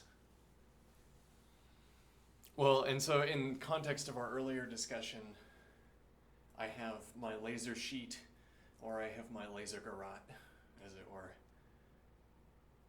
Okay, string between two endpoints. Okay, I'm moving it around.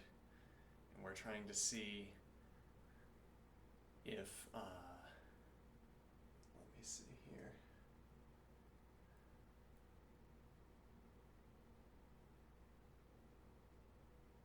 Let me think here.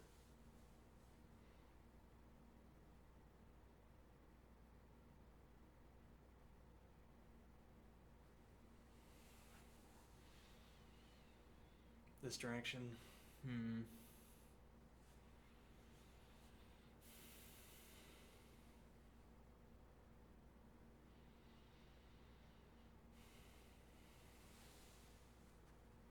Trying to say, oh no, I'm dropping my point. One moment.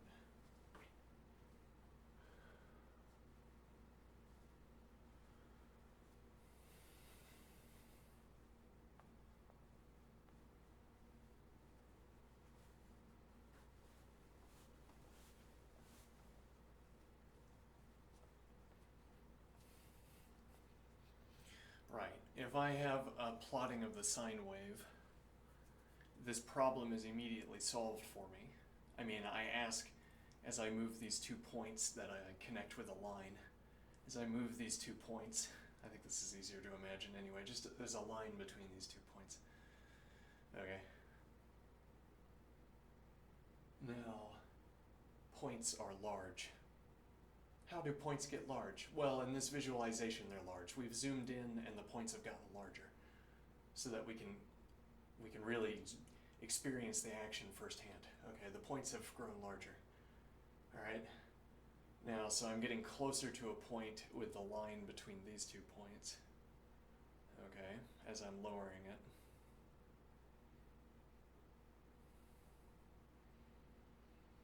it. Okay, this problem does not exist on this plotting of the sine curve.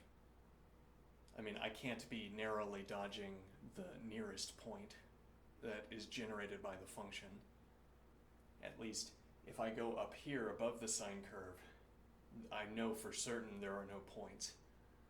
Or do I know that for certain? One wonders. What do I mean? Well, so I have this line between my 2 points. Alright, and I have the sine curve down there. Alright? And now, why aren't there any spikes? What do you mean? So we have the sine curve here extending on this plane. Why are there no spikes? Why is the entirety of the sine curve confined within this line? Oh, well, that's actually because the graph is a lot smaller than it looks. It's like we're in a mirror box. No, it's not like that. It's like we're in a mirror hall, you might say. It's like we're in a mirror hall, okay? It's the sine curve loops. Okay, and that's so really the question is reducing to why does this stretch of sine curve that we can see locally, why does this not have any spikes in it? But what does that mean? Well, I could plant a spike. I mean, if nothing else, I could piecewise the function. Or I could find some way of manipulating this function in order to generate a spike. Okay, but what is the point of generating a spike?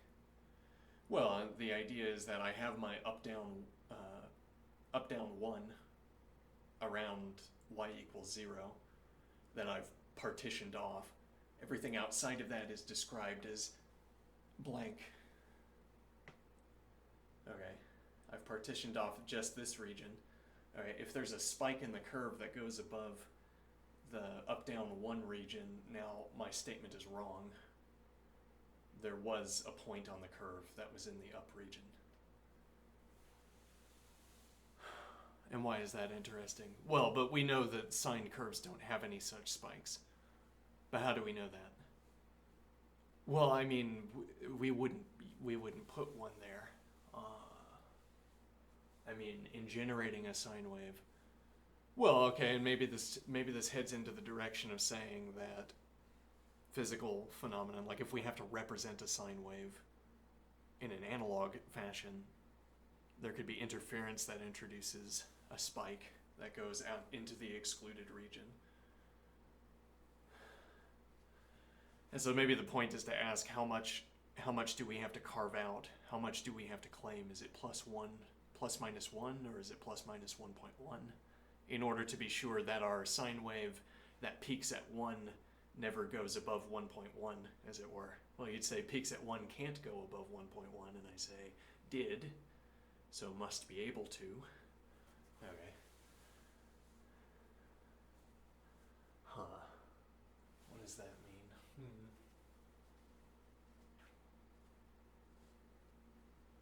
Well, but then... Okay, and so the idea is that if I have my 2 points and the line between them, why don't I have to be wary of a spike? As in, if you properly understood the sine function, if you knew the sine function as I did, you would look at the sine function here and see a spike value that launches off to the stars, and then it returns faster than you can calculate it, as it were. What does that mean? It means you are generating a sine wave, okay, and as I track it, I hit this point, and now what you have on your screen shows you a smooth sine curve continuing, and what I see is a spike. Okay. And now the point is, well, in your way of looking at things, there's this, well, you don't see this spike that's there, so you're holding your 2 points in the line, and you're saying there are no points in between them. I'm well assured of this because I'm in the exclusion zone for the sine wave. There are no points generated by the sine wave up here. And what I see is a spike through the line, and I say, no, there are points of the sine wave between your 2 points. Interesting. Why do we know that the sine wave doesn't have any such spikes? How do we know? Well, we wouldn't generate them.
Distraction.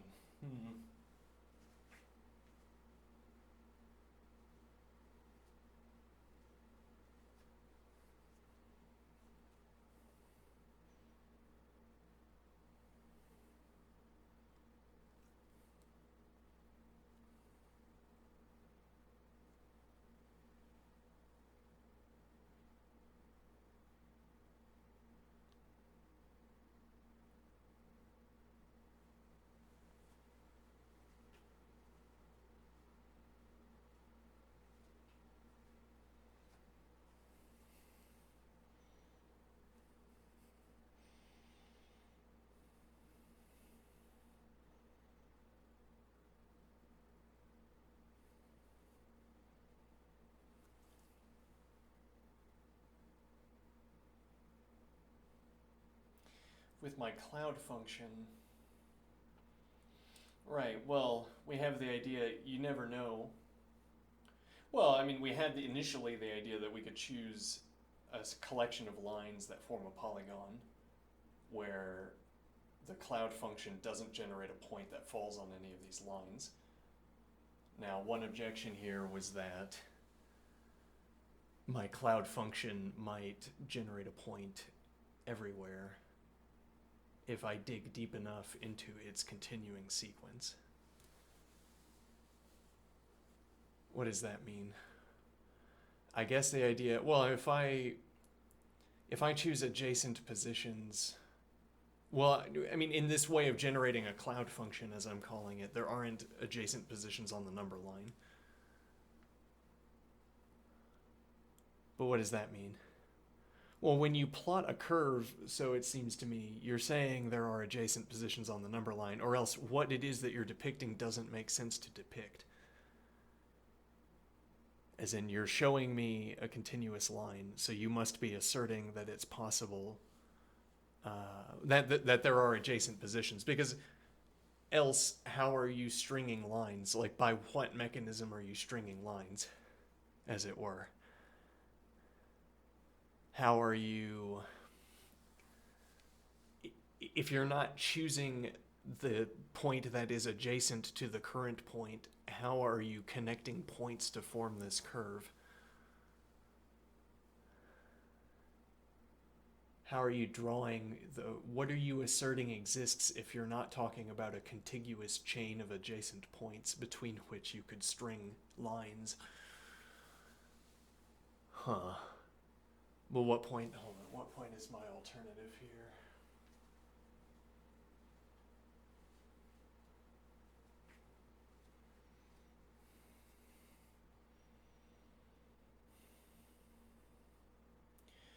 In my cloud function, we don't conceive of choosing two numbers that are closer together as getting closer to choosing adjacent positions. And I say we don't speak that way. I mean, we don't draw curves where to choose closer values on the number line is to designate closer positions on the curve. Though that is often the case when we talk about, at least, trigonometric functions, where if you get in the neighborhood, if you get within a period, then you always know left is down and right is up.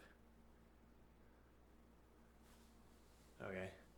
You always know that the values on either side of you continue in the same direction. What point is that making?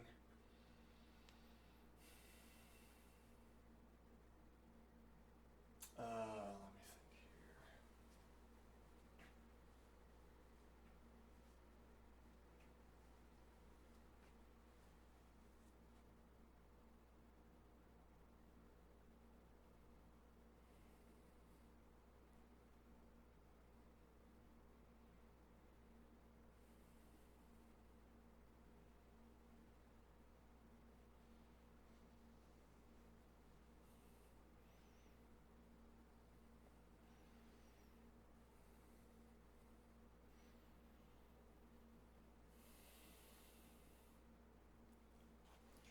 when you choose, if you get within a period and you choose values that are x, y closer to each other, for at least a broad class of sine curves, trigonometric curves, but okay, sine curves, for a broad class of sine curves, you're going to get values where the distance formula tells you that they are closer. So if you shorten the distance, well, okay, you get within one sort of half period, okay, where the sine curve is a 1-to-1 function. Okay, you confine yourself to a region where the sine curve is a 1-to-1 function. Okay, and now what is the idea?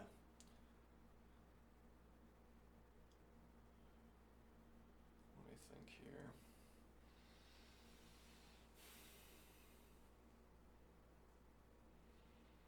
If you choose closer x values, you are also choosing closer y values.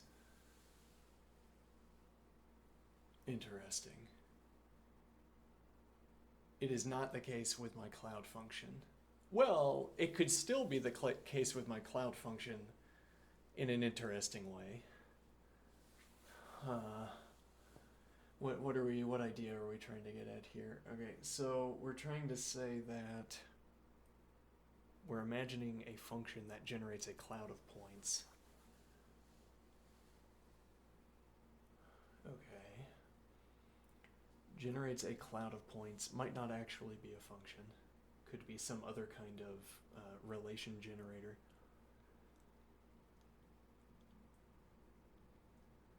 Okay, then what is the idea?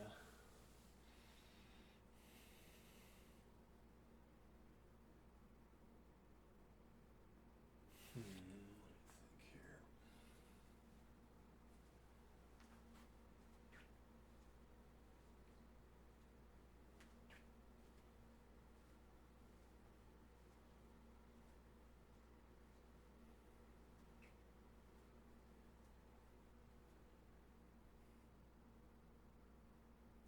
Some sort of relation generator.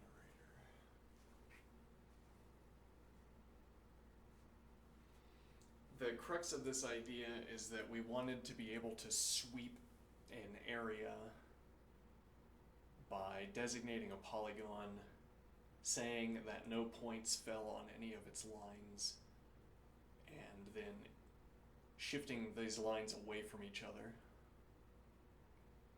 Okay. And the idea was that whatever area we could thereby sweep out would all be empty.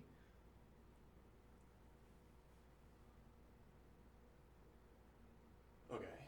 And we could keep, so I am thinking splitting our points of our initial polygon as we spread out to keep claiming more empty region.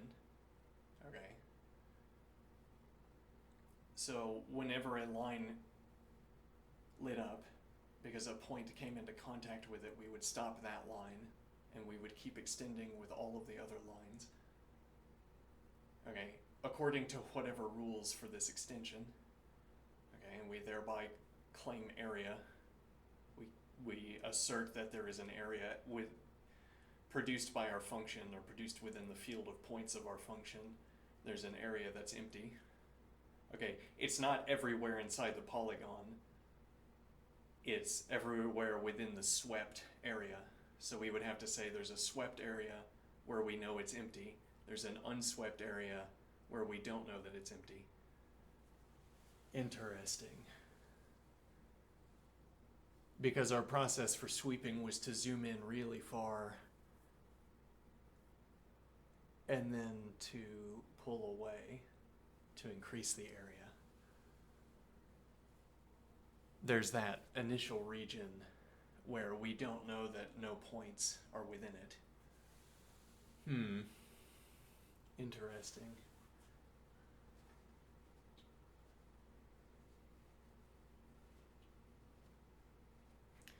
Now, why do I want this idea?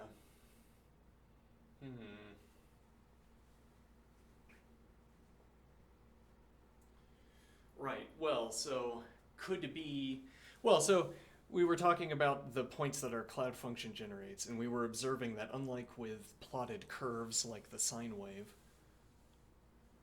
unlike with the continuous curves, choosing, well, in the specific circumstances, we isolated down a partial period of the sine wave, and we said that if you choose closer x values, you're choosing closer y values.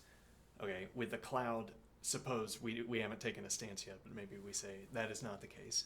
Choosing closer x values does not ensure you that the distance formula delivers you a smaller value.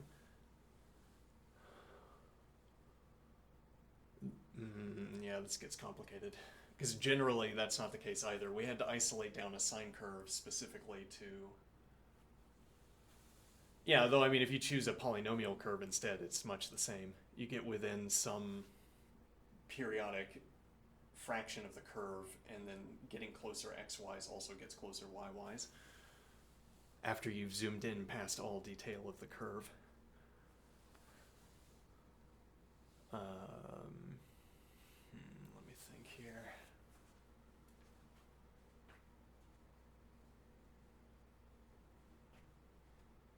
Until you've zoomed in past all detail of the curve.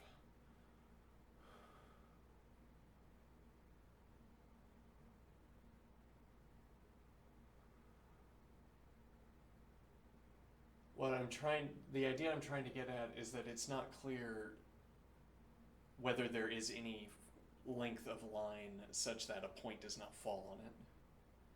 Could it be that our cloud generator generates a point for every position? Okay, but how it would do this when we fill in more decimal values, when we choose, well, I guess our plotting device would say that a rational value has trailing zeros, infinite trailing zeros. Okay, then the rational value is choosing a rational valued position, unlike all of the other positions that are not rational valued, or at any rate are not that rational valued position. Okay, now so I could fill in the digit details only up to my present requirements, but that means that if I had later requirements for detail, if I needed more digits on the number, then the current numbers would be filled in with zeros or would begin to trail zeros.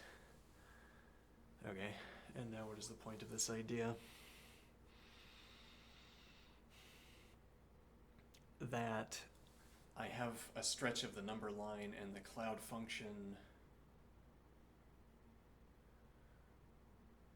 chooses, well, we want to say it chooses every point on a number line, though. Well, why do we want that idea? The idea is that if I wanted to find the point that, like if you select any position, okay, I could dig through the trailing digits of a number. I could keep appending trailing digits until I selected that position.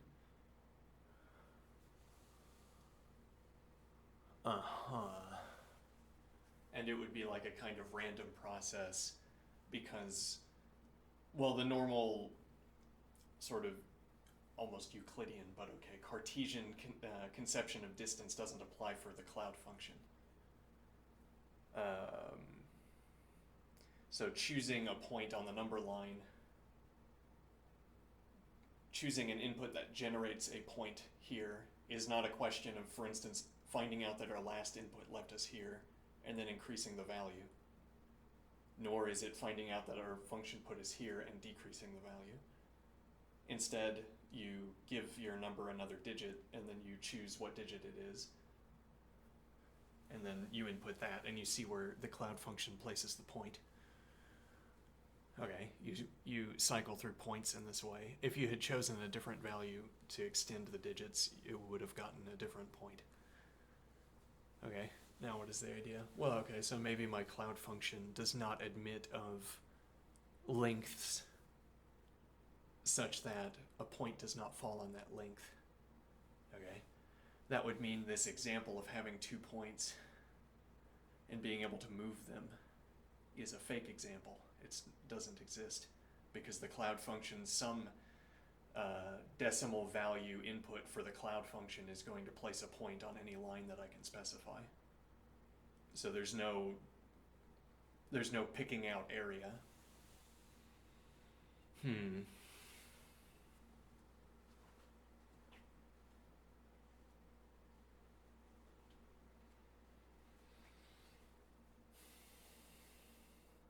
Now, but if there is picking out area, well, and we want there to be the idea of picking out area from, by analogy with the sine curve, again, where we imagine there being this infinite swath of a plane where we could perform this operation of moving the 2 points up and down. Okay.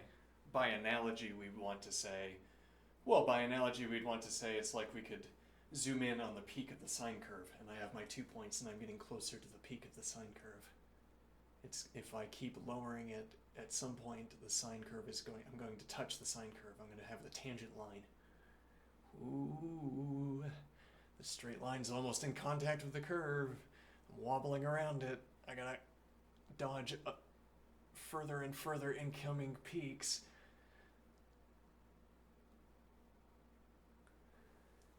Okay, now what is the idea? Well, so now we've zoomed in quite far. There's the one peak right there, and if I lower the line, it's gonna touch. And we're gonna have the tangent line. I could do this, or I could do this.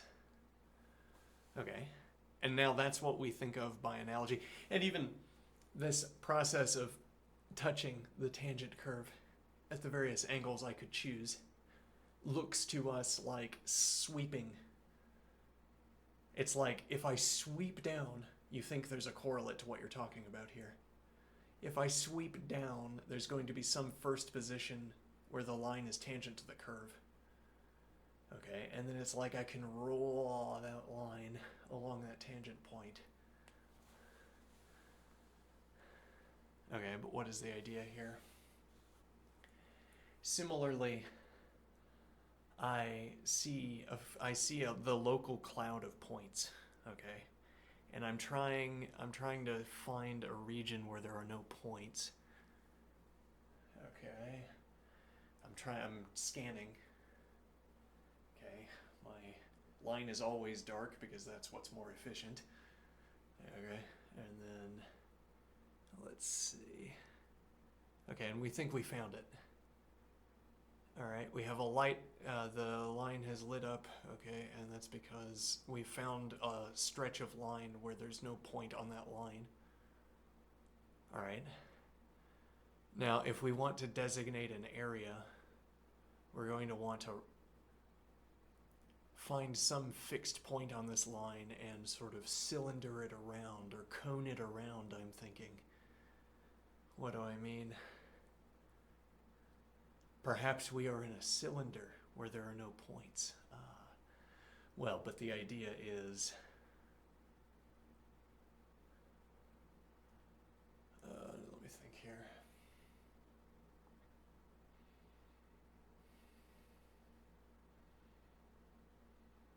The idea here is that this animation that I'm showing you, this video I'm describing, of me trying to rotate my line to check if there are any contiguous positions where no points fall on the line. That looks like me moving 2 points around with a line between them.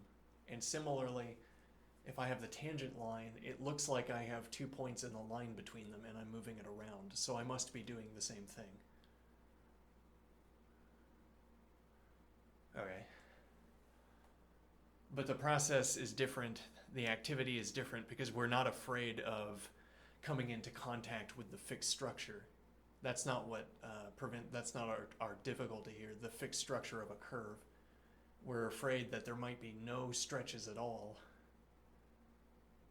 where I could move. It's not clear yet that we can move this line around. It's not clear that we could shrink the line, for instance. Supposing we check all of our available positions and we say, no, there's no movement of the 2 points. We can keep returning to this line and it lights up, so there's no point here. But no matter how we adjust, no matter how we choose adjacent positions, there's always a point on that line. Okay, well, then we could shrink the line. We could translate the line, but we already know we can't shift out of that position, so translation's not available. Okay, So instead we could shrink the line. Okay, we shrink it and then we bombard it with the same tests. Okay, and we say, no, it never lit up, so we shrink it again and we bombard it with the same tests, we shrink it again. Okay, and then the idea, what we imagine happening is that you shrink the line enough and now you can have all lit. The line lights up, you bombard it with a test, and for all of them, or maybe for some, I don't know, finite number of them, they light up. And then, notably, if you limit yourselves only to those that have lit up, and you zoom in further, then all of them will light up. So I'm imagining. Okay. Interesting. Okay, so now, what is the idea? This is what we imagine with regards to finding a region of the Cartesian plane, well, finding the region of the plane, whatever that plane is, where it's empty. Okay. The idea, I mean, I guess you would start with 2 points, and it's a right, you're trying to sweep. You want to claim an area by sweeping this line.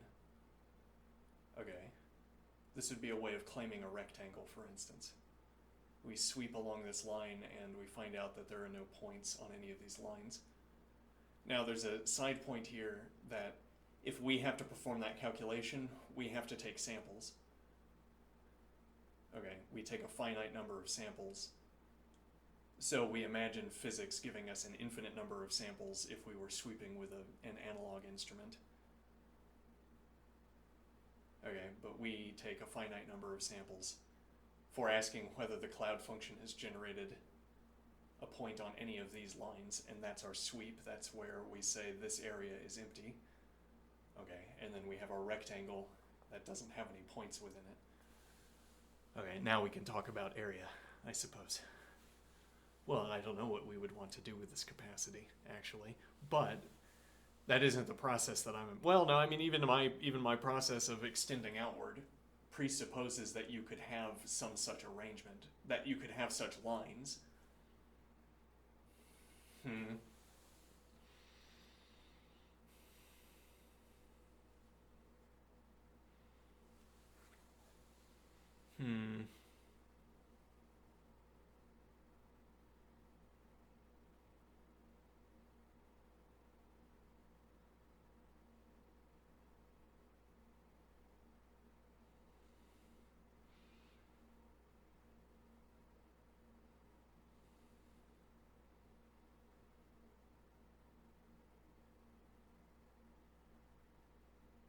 Let me see here.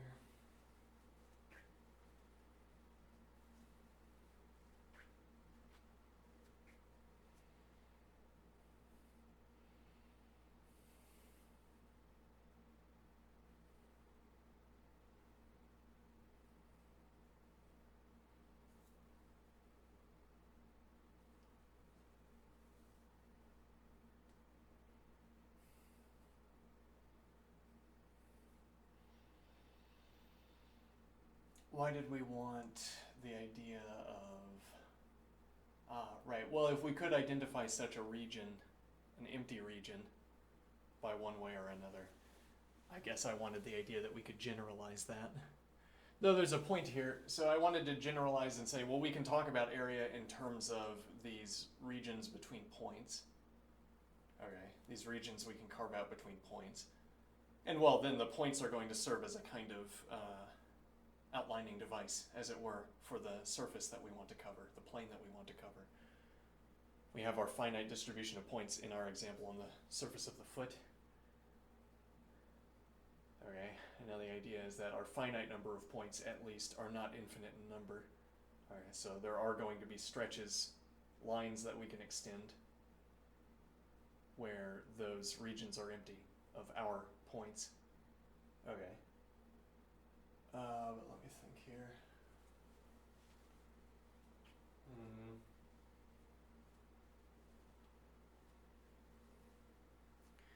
So now the idea is that the point of designating these regions is that we can pull the numbers Maybe that's the idea. We can pull the numbers at the points of the polygon and use those numbers to generate a value for the area. Okay. And now the idea is that this is our conception of the conserved quantity. I don't know. I'm kind of lost. Yeah, maybe more coffee here.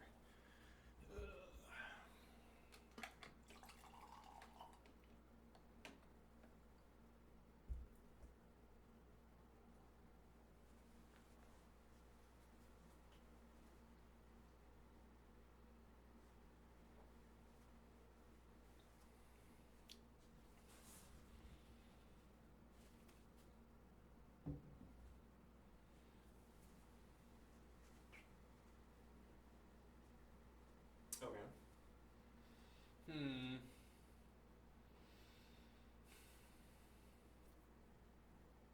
My example started out with, we have a conserved quantity.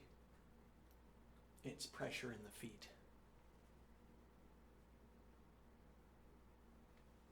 And the idea is that I can, this funny idea, I can increase or lower pressure. But if I keep lowering pressure, at some point the pressure goes to zero. So we could take this earlier point where I have pressure in the ball of my foot and I don't have any pressure in the heel of my foot. We had a model within which contact between my foot and the ground was identical with the presence of a point that has a non-zero pressure value, whatever identical with means here. A point that has a non-zero value. Okay. The collection of such points where the pressure is at a non-zero value together form the area. We can generate the area and a description of the pressure distribution by using this finite number of points that we've designated in the foot. Okay. Now, so I can lower the pressure in the foot quite a lot. Okay. And I'm observing that when I have this Boolean approach of talking about contact or not contact, this binary approach,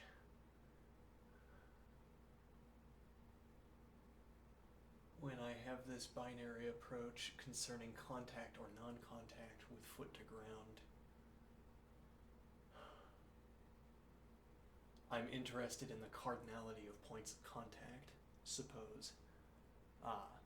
So one way of deepening our thinking about the foot pressure is by going into the numerical values associated with points. So we would gather up our points where there is a pressure value, a positive pressure value, and we would talk about the numbers of those pressure values. But a different way of talking would be that you talk about the number of points that have non-zero pressure value. So as I'm lowering the pressure in my foot, okay, I'm pulling, well, there's going to be some critical moment where there's no contact if I keep lowering the pressure, because if pressure goes to zero, my foot's not on the ground. But what exactly that means is not clear. Now I'm saying I'm keeping a token amount of pressure in my off foot. I'm keeping a token amount of pressure to tell me where the ground is. Okay. Rather, to make sure I am aware of where my foot is relative to the ground. There's not an inch between the foot and the ground.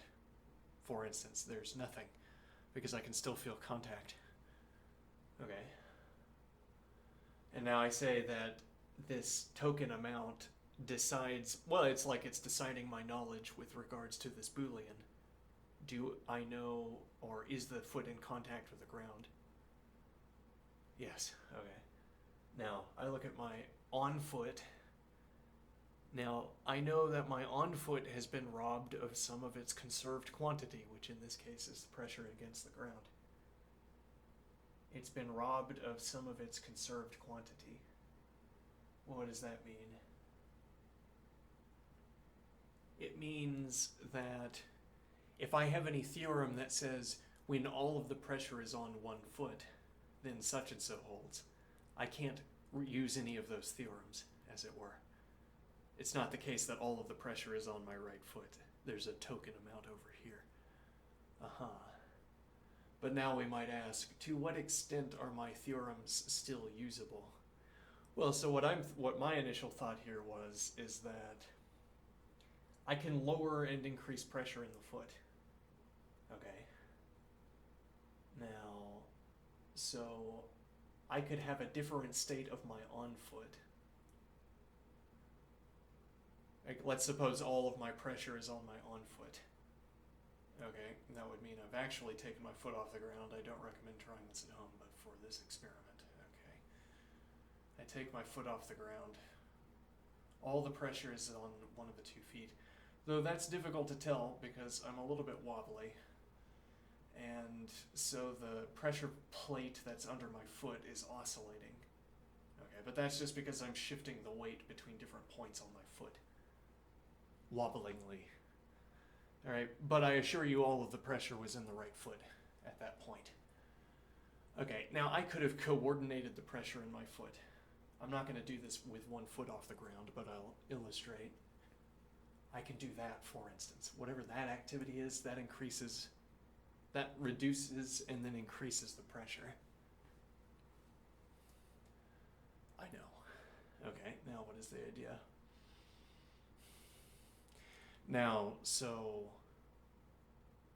I have the token amount of pressure in my off foot, and I'm saying the right foot could be a state that I have constructed where there's 0 pressure in the left foot. Okay, it's one of my increasings or lowerings of pressure in the right foot from the state where all of the pressure is on the right foot. Which is to say, currently, in fact, my off foot is on the ground. It's taking pressure off the right foot. And I'm saying there's a state where I'm not taking pressure off of the on foot, but instead am adjusting through a different means the amount of pressure. In this case, it's like I'm in a constant state of just having lifted off, as it were. What does that mean? Like I'm in a constant state of having just lifted off.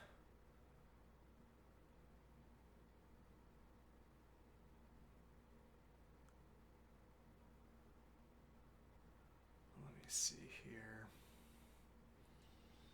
Well, again, if I started from all pressure on one foot, cheating with my hands, yeah. If I started with all pressure on one foot, I could bring about this lower pressure state in the on foot by other means than by stealing the pressure with my left foot, with my off foot, or shifting the pressure to my off foot.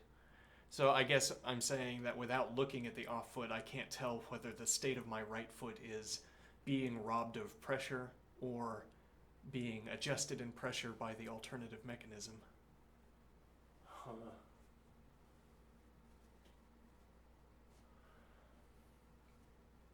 And what do I want to get out of this idea?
Idea for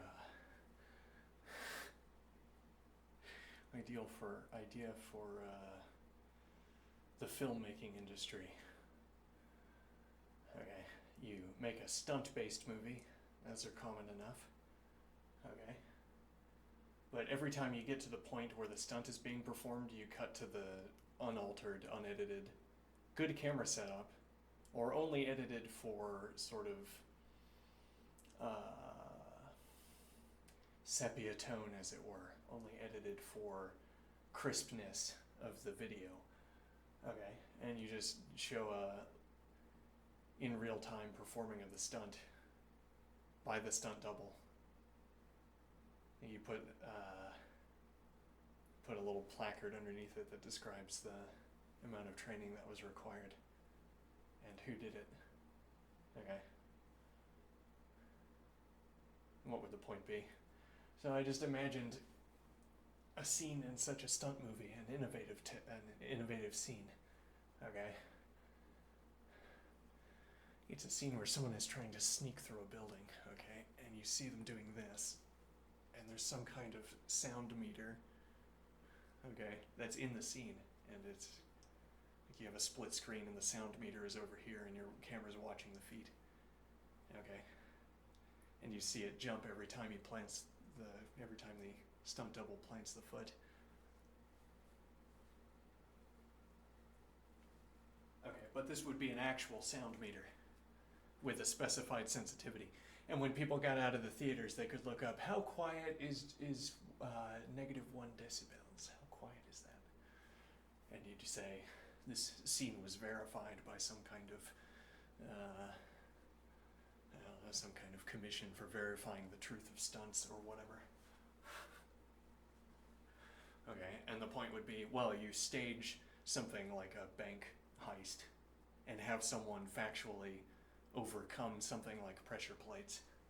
Okay.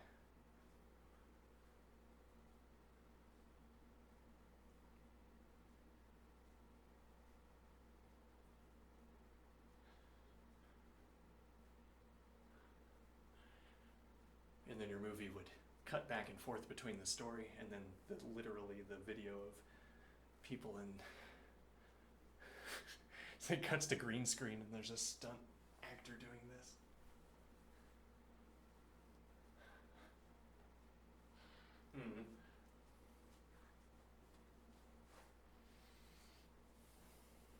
Strange idea. Anyway, wouldn't I rather do this math idea?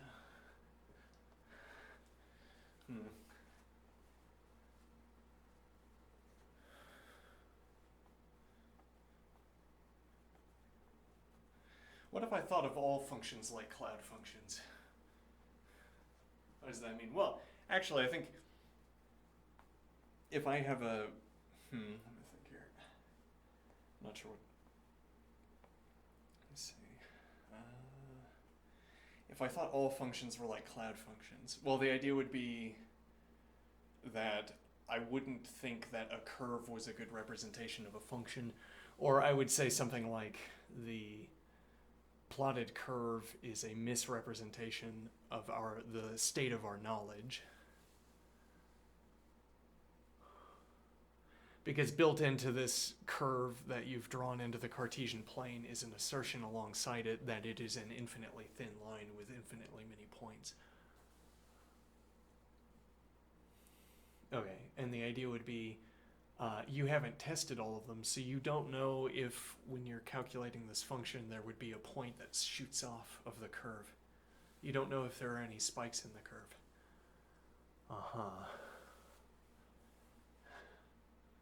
Well, why? So I guess then we would be forbidding, as it were, proof that there are no spikes in the curve.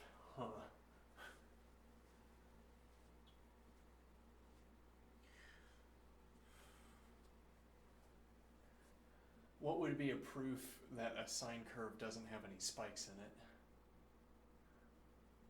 Well, we imagined one option, which was to pole every position on the curve.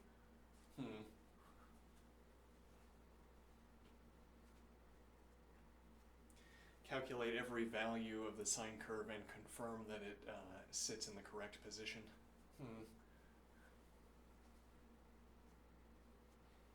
Well, and I guess a spike, I mean, yeah, so we began by shearing the plane into three parts.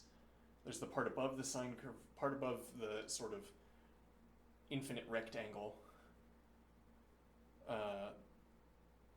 above the infinite rectangle. So we have a rectangle that encompasses a sine curve up and down into the distance, infinitely into the distance. Then we have the region above this rectangle, and we have the region below. And then we have the sine wave itself, and then we have this excess space. Now we imagine we could cleave away that excess space as well, so that the region above the sine curve could fill in the troughs, and the region below could fill in the peaks. Okay, and we can keep getting closer to the curve. All right, now what is the idea here? Well, if you continued this process, a peak, or rather not a peak, if you continue this process of closing in the curve from above and below, a spike becomes as small as a misordering. Interesting, because if you took, well, as it were, if you took any two adjacent, or maybe adjacent plus one positions in the curve and you swap them. Well, actually, if you choose points on one side or the other of a peak, interesting, then, let me think here. Hold on, so we're saying,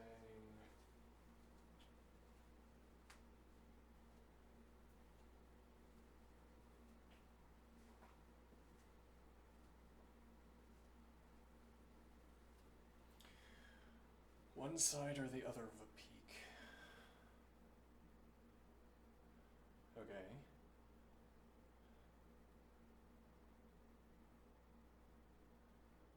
Let me think. So we have the idea of filling in a region that is closer and closer to a curve. And I'm saying that if you take two adjacent positions and swap them, then you're also going to be changing, let me think. You're also going to be introducing a point, right, so you say you don't perform a swap, so these are the initial positions of 2 points on a curve, say on the 1-to-1 region of a sine curve. So they'd be like this, but I'm just going to represent them like this. Okay. So you have these 2 points. If you swap their positions, well, we haven't swapped their positions yet. We filled in the region. Okay. So the limit of this process of filling in troughs and filling in peaks from below and troughs from above, the endpoint of this process is such that if I swap these 2 positions, this will now be a spike value. And then this would be a trough value or something if the point on the right would be some kind of corresponding aberration in a curve where we have a peak. Well, it's like, what am I trying to say? Like, you'd have a smooth, well, it'd be a discontinuity, I suppose. Yeah, well, you'd have a jump value. And then you have a value that's beneath the curve, swapped in positions. Okay, now what is the idea?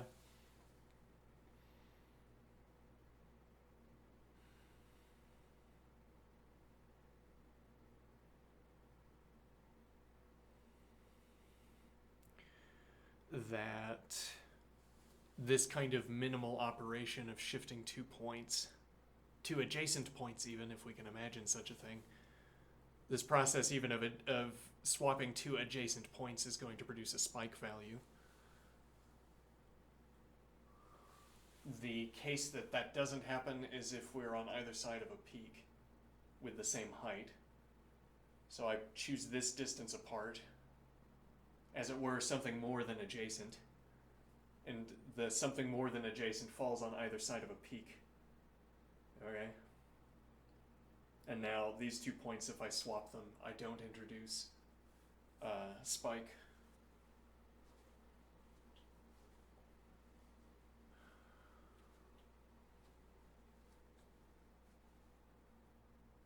And what is the point here?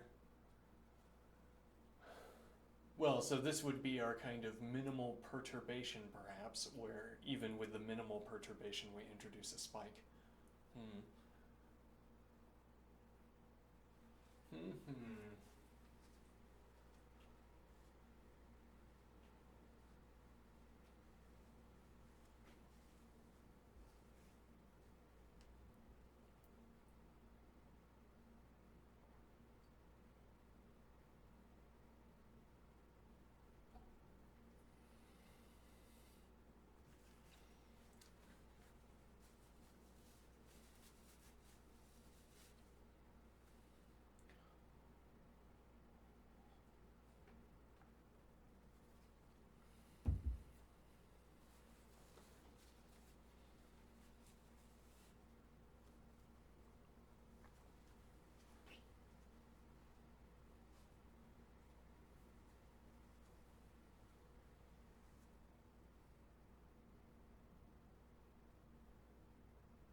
The idea here is like I have a given outlay of muscles that are holding all the pressure between my hands. There's some corresponding quantity through the arms that corresponds to the pressure in my hands. Alright. And now I am moving my hands around, and where I can move depends on where I can find an overlap of muscle groups that will maintain the pressure values. If I can find, well, I have a current one, I'm maintaining pressure. Okay, and I suppose I could keep going in this loop, but there's only so much time I could keep going in this loop before my muscles will exhaust themselves and I'll have to give up the pressure value. There's also something going on here that I don't like, so maybe we could dodge that as well.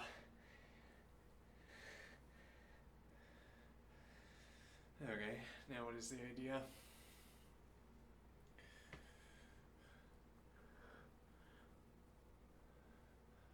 If I can find two groups of muscles that can both hold the amount of pressure, well, it's like I put a token amount of pressure against a muscle group, and then I check, is that muscle group adequate for holding all of the pressure? Or what percentage of the pressure is that muscle group adequate for holding?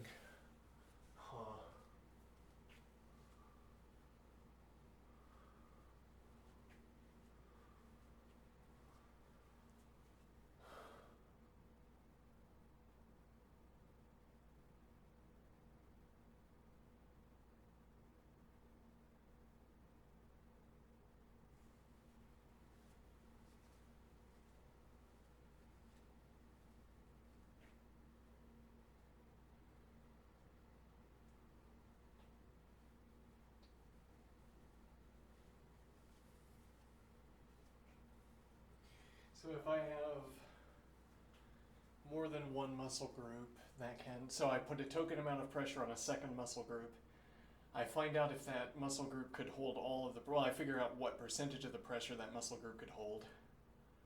Now, if it could say this second muscle group can't hold all of the pressure, but it can hold a high percentage of the pressure. So now I need to find a third muscle group. Before I've put all of the pressure onto this second muscle group, I need to find a third muscle group. And then I can start transferring pressure into that muscle group instead.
Yeah, I feel something in my arm, I don't like it.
Hmm.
The odd point that there are these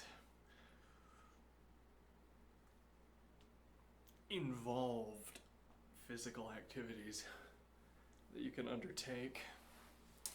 Just pressing one hand against the other. The machinery you'd have to be able to exercise just this would be too specific, if nothing else.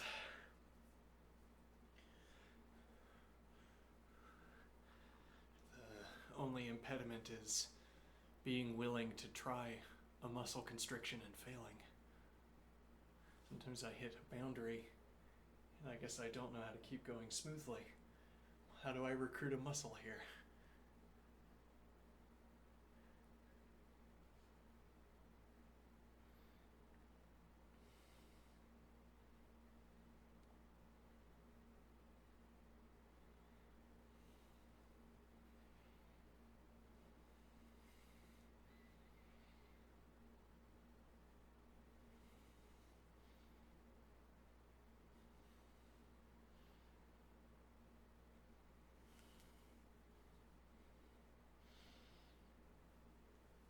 Because you'd feel silly. That's why you don't do this. Well, yeah, I mean, what do weight machines give that this doesn't? I don't know. Symmetry. Well, you know. But yeah. Or yeah.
An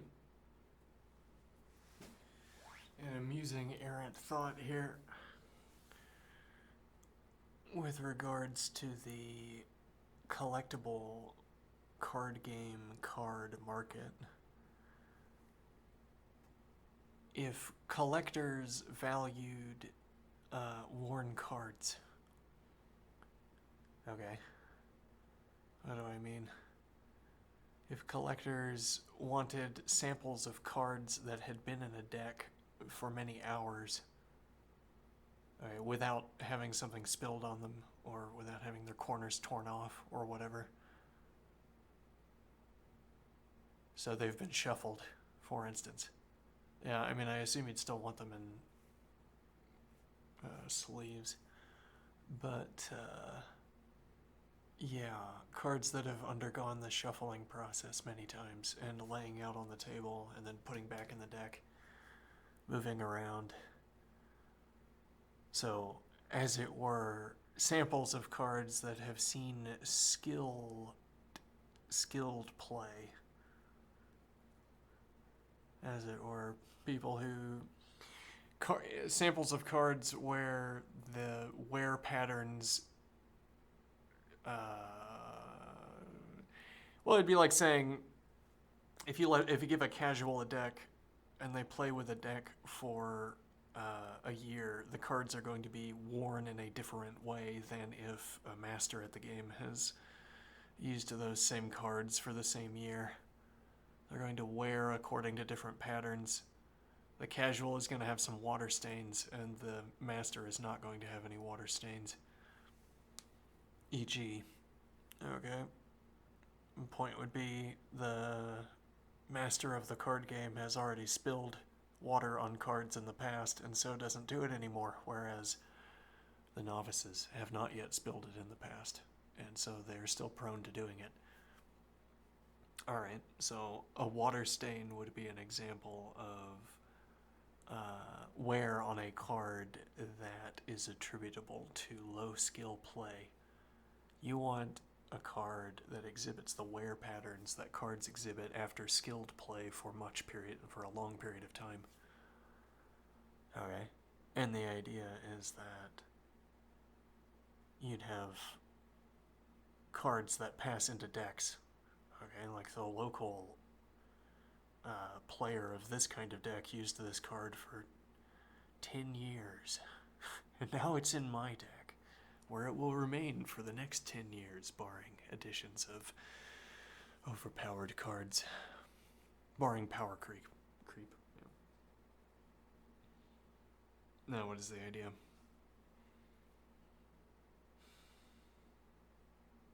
Right, well, if there were a way of grading cards for this kind of wear, the idea is that there'd be a bounty for playing the game. You'd value the fact that a card was much used and carefully, because that would tell you that someone had that card in the deck for a long time. I don't know, you'd have some kind of emotional contact with this kind of play, as opposed to the pristine card. Yes, well, that's the point. I mean, that you would be encouraging wear on cards. The idea is to think of these cards as a kind of finite supply that, over the centuries of play, the cards would wear out. You'd eventually hit a point where a card was retired because it was skillfully played for thousands and thousands of hours. Alright, and now there are no more of that card except what people have placed into bricks, and they refuse to crack out of the bricks.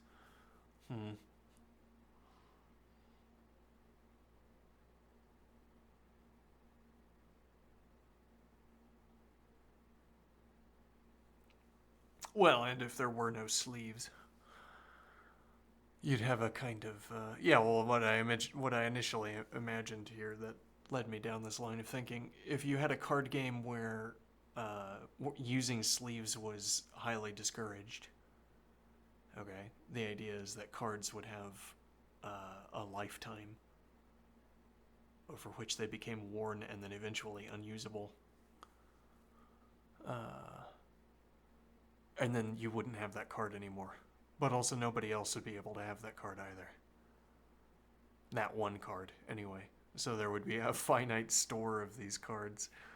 Yeah, and if you wanted to keep playing your deck, you'd have to find someone who has a newer copy.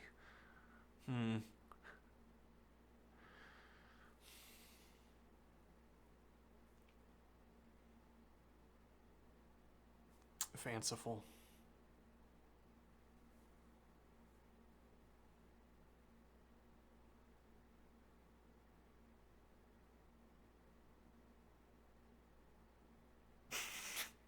And ante is that if you lose, I take a card out of your deck and cut it in half.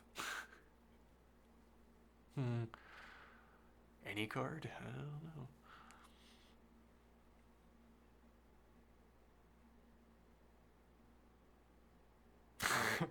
And then, yeah, interesting. Yes, if you lose, I get to cut one of the cards in your deck. I don't get the card because that would make this gambling. No, rather, I take one of your cards and I cut it in half, and neither of us get it. The point would be that I would defeat the deck archetype one card at a time. There will be no more of this deck because the cards it comprises no longer exist.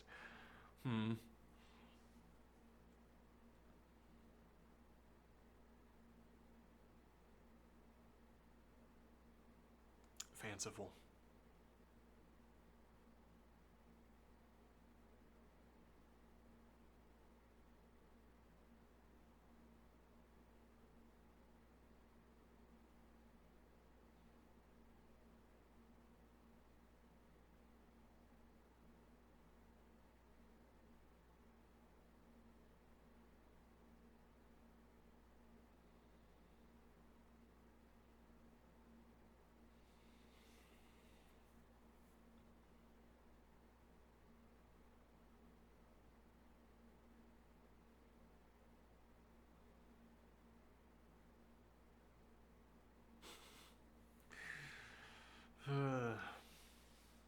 The urge to take a nap.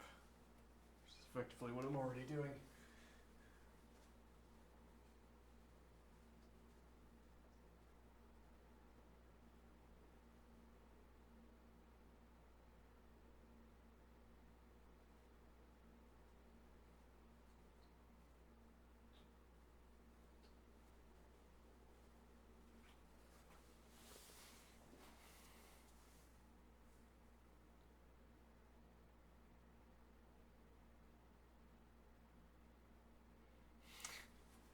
So I'd rather sit in the dark than play chess, for instance, or watch it even. Watching. That's a good point. We could analyze rapid games. I used to make a habit out of that. Could be fun. Watch some rapid.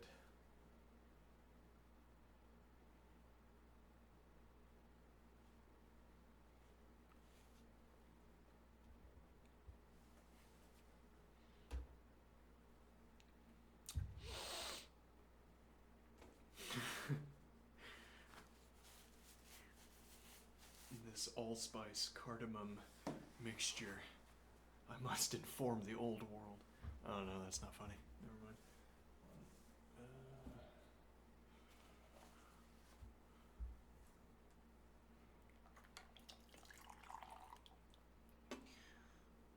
This beverage over here, allspice and cardamom and apple cider vinegar, lemon water, and water, is quite good.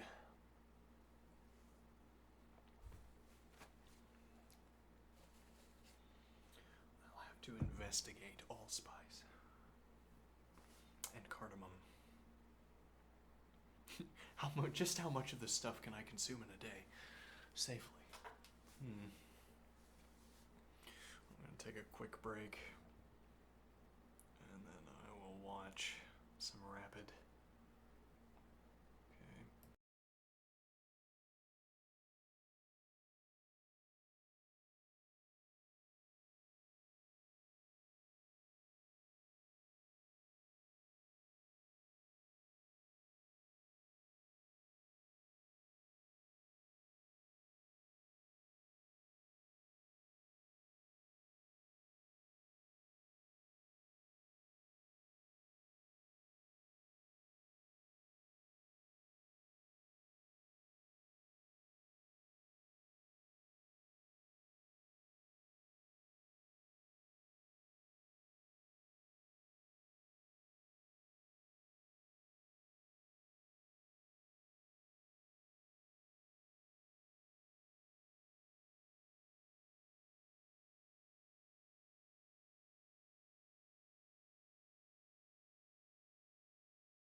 Okay.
The tactics are fraught.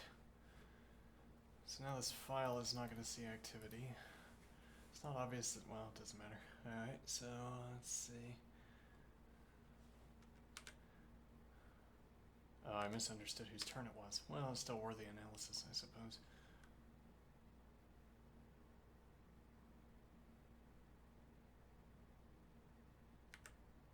Ah, I see. You had to discommunicate.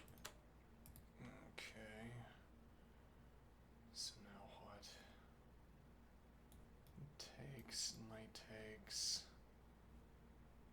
Yeah, there's some worry here about... Well, I mean, would you take with a knight is an interesting question.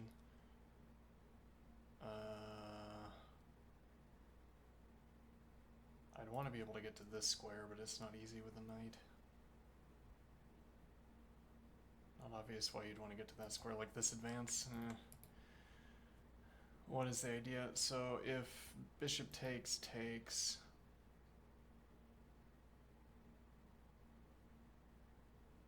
with pawn instead, and you have this advanced pawn. If tickles the knight, you have knight in, albeit only weakly. I say only weakly because rook d1. These tactics are difficult.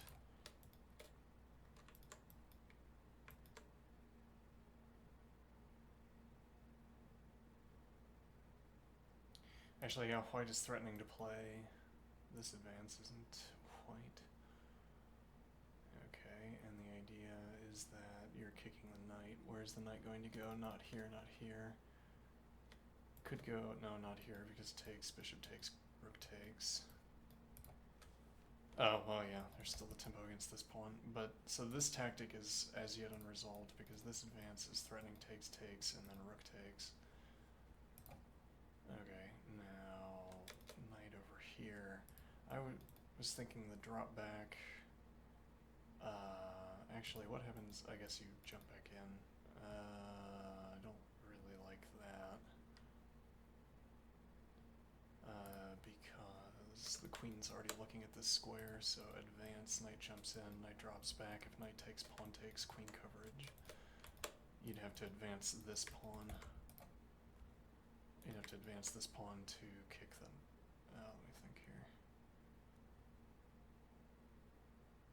Okay, so the immediate advance, and we're saying that this might be bad, right? Well, you advance the knight. It's shaky, to be sure. It's the piece is defended by one pawn, so if you drop back and challenge. Okay, now takes, queen takes. There was no point in moving your knight forward, though you could be arguing that this knight is preferable. Okay, so now knight challenge. Knight takes, queen takes, with eyes on diagonal, but what good is that diagonal pressure? Okay, I guess the point is that this knight can't go critical, because if it were to go critical, we could threaten to take.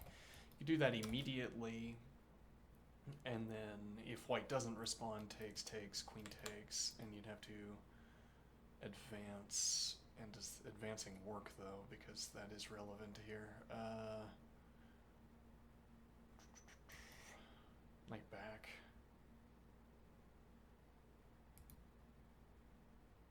Let me think here.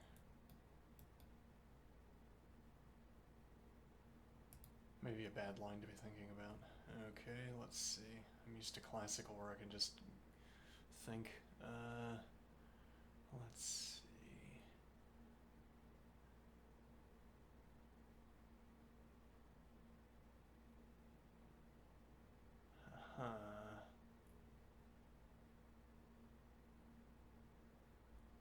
You can claim this. Maybe you want to argue that it's not time to do that. I kind of like the idea of going for this advance, takes, takes.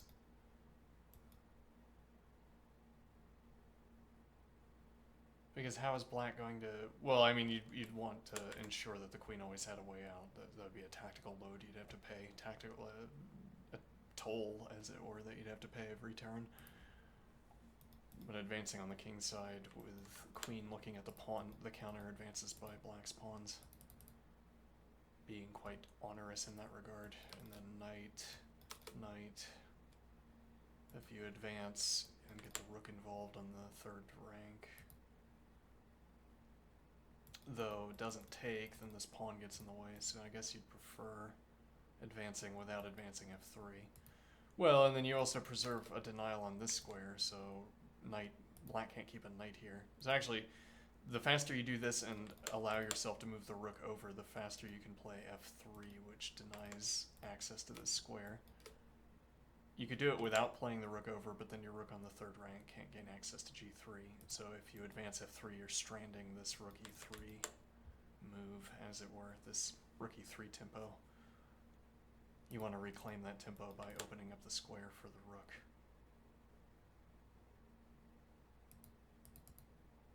Alright, so tempo salvaged. Now you have to worry, is this bad? But if it is bad, then you already lost. So, then you're not trusting that the moves you made earlier were reasonable. And what we're trying to do here is insist that my moves earlier were reasonable. This makes my earlier move, rook e3, reasonable. Or it doesn't, but then, you know. Where do we want to go here? It's like if we could play queen g5, though, that seems risky. Not because of here. Queen challenge. If nothing else, queens are coming off the board. If I drop back, queen challenge in this direction, though then I could advance. Yeah, though, advance and give up the tension.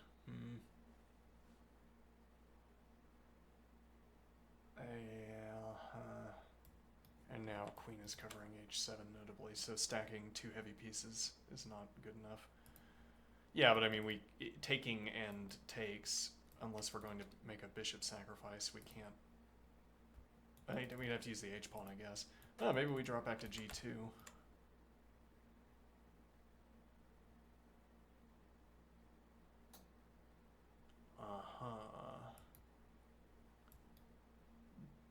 Alternatively,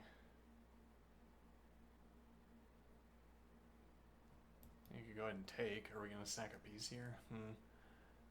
Yeah, but now... oh, well, okay, that's a fair point. We could take here, queen takes, and retain our queen position, and then there's no minor piece that can kick us. You'd have to offer the queen trade. Which I guess allows us to play rook in. Okay. Let's see. So queen challenge, rook h3, queen takes, rook takes, and then we could anchor if nothing else. Yeah, but then you still have the minor... no, because we still have capture. Interesting. Okay, let's see. There's also this knight move, navigate through this square to consider, though more likely after you've played rook over. Well, I mean, if you play this knight move first, then queen challenge we'd have to take, or advance the pawn.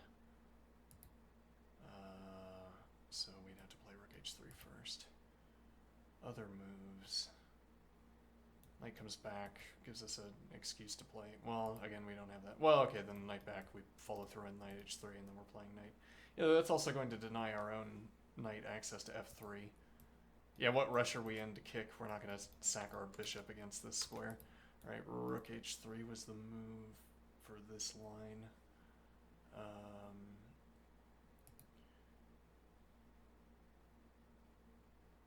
Queen h4, okay.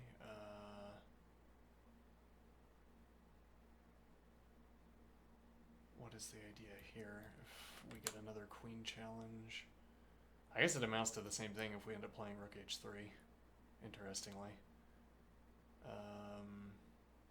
There's also the point we could take and use that tempo, though we can't do that yet. Alright, takes our pawn, interesting. Is this advance with queen support strong enough? Well, okay, takes with knight, which allows for the advance. We have this check, it's not so useful. We're not applying winning pressure to this pawn, no. With other rook, yes. Which would also dissuade the advance further.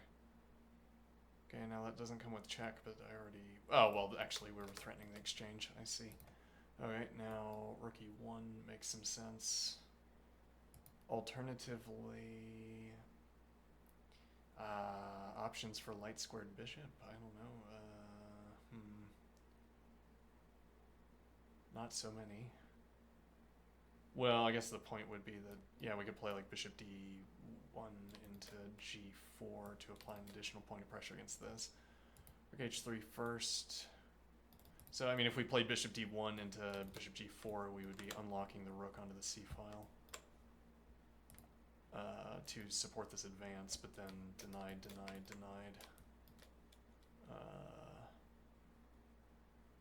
Okay, one fewer piece. And if you wanted to get your light squared bishop to defending e6.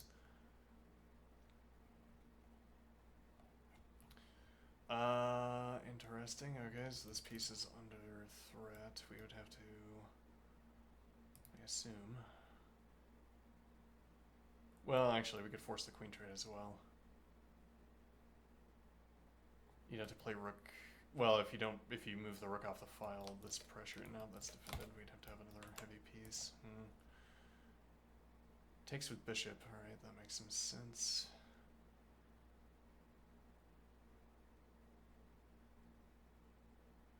Also vacates the c-file in front of the pawn. Queen is now the only coverage for this mating threat. Okay, can we take advantage of that fact? No.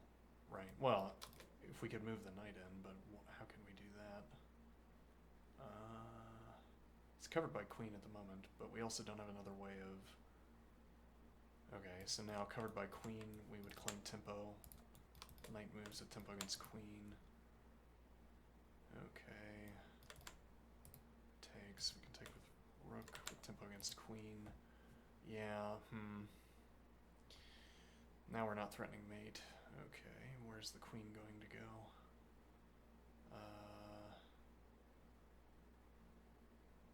Yeah, our other rook is not in a position either.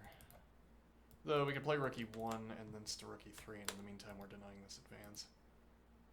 And applying our point of pressure, which keeps this knight somewhat stuck. There's a problem that we don't have a pawn on the third, so at the end of this, knight a4 with pressure against b2, and then we don't have the advance because we don't have a heavy piece on the third rank.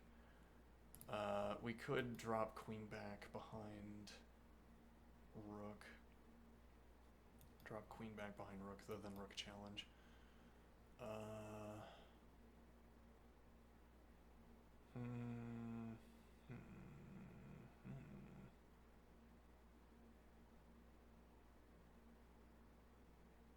Okay, well, we could still get the rook behind the queen.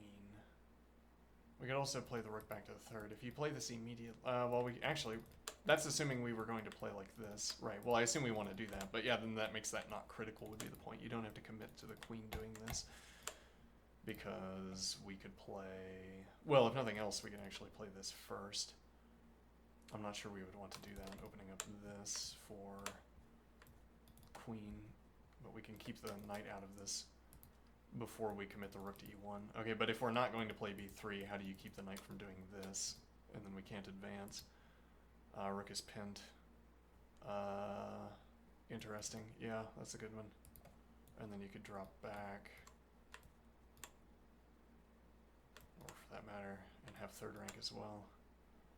Okay, now what is the idea?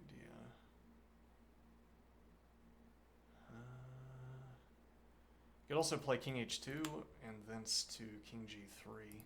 We're preparing king g3, but at the same time from h2 you're allowing, or after h2 your rook is allowed onto g1. And this gives you some extra coverage. Tempo against the rook, and you don't have e1. Okay, so probably claim rook c2. I don't want to spend, yeah.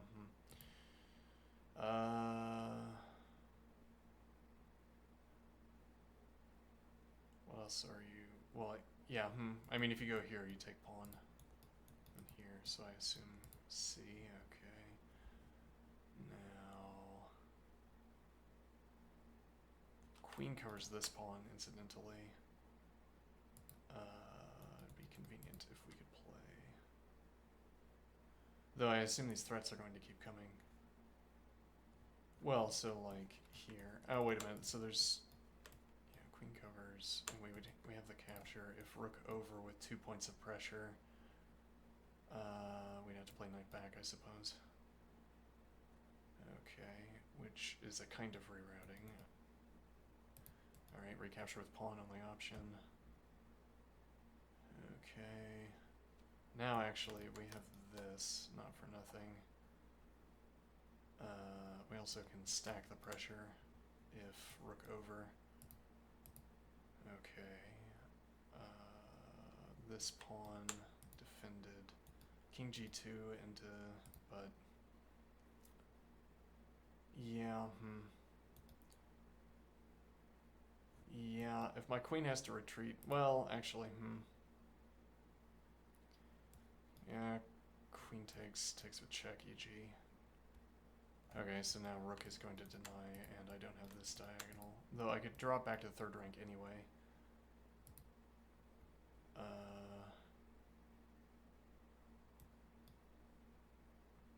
Instead, okay. Rook interference. Though we also have rook e2 to claim, and we could advance this. No, we can't do that. Okay, this is covered. Actually, that's probably more critical. I want my king advances.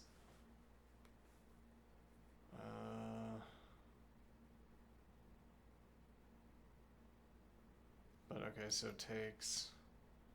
Knight takes is required. Bishop drops back with pressure against knight, threatening due to pin. And now I don't have this check, e.g. Drop back and knight gets pinned to queen.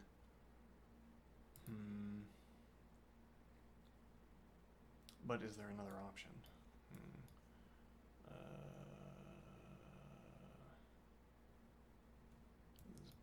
almost 100%, I'd say. I don't know.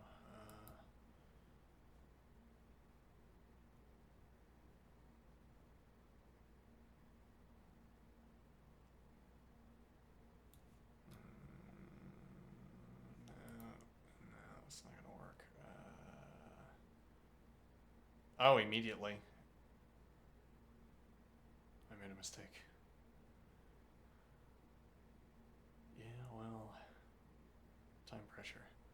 King H2. Yeah, earlier. I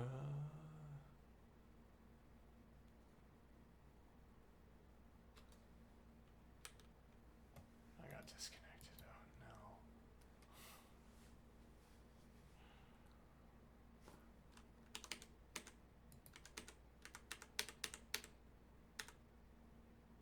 Okay.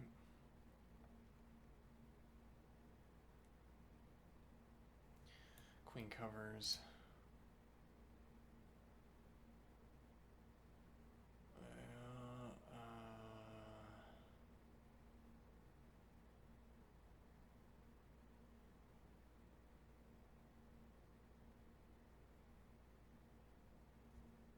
Yeah, queen drops back with check. You have queen in her position, which I assume is persuasive. You also have rook in her position.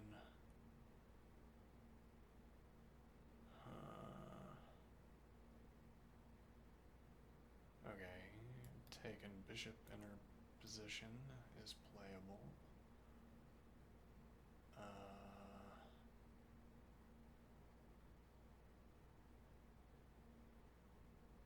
After that, you're skewering this pawn.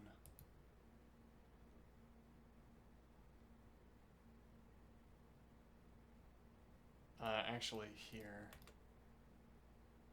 you don't have a discovered check, and then you can't move the bishop because of rook e8. Okay, is that a good move, though? Reasonable point. Reasonable question. Maybe not a good move.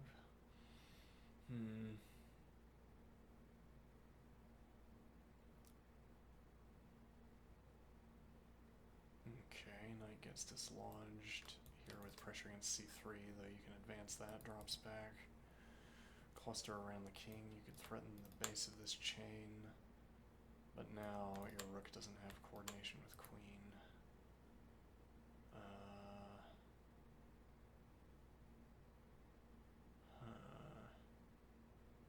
Okay, then what?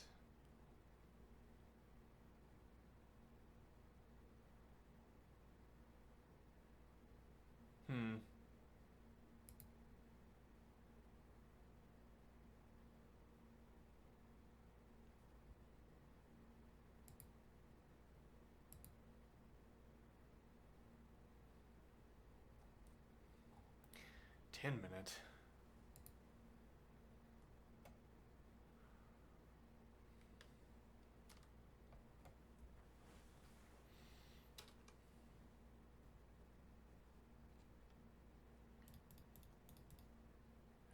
Right. Let's see, 10 minute. Impossible to discuss due to its brevity.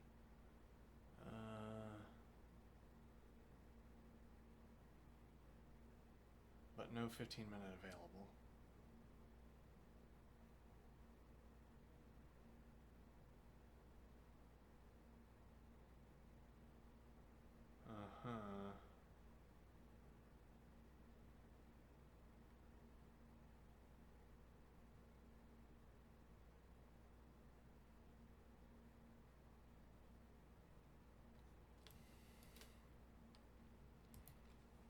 But why? I guess there's this challenge that you have to be worried about. If this knight gets distracted, this diagonal matters. Yeah, and knight takes isn't such a good answer either. This immediately opens up pressure. Okay, so...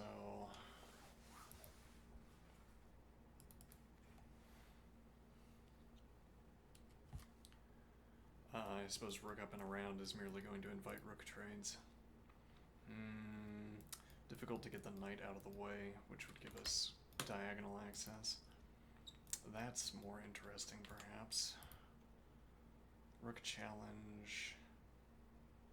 Well, I'm willing to take with the queen, but that's in part because I want to play king c2 and king b3, but yeah, I mean, these two pawns advance and the knight already supporting along with queen make that a little bit unlikely.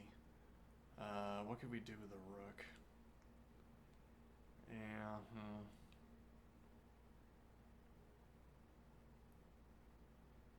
Well, actually, rook e1 opposite the queen at least reclaims a tempo.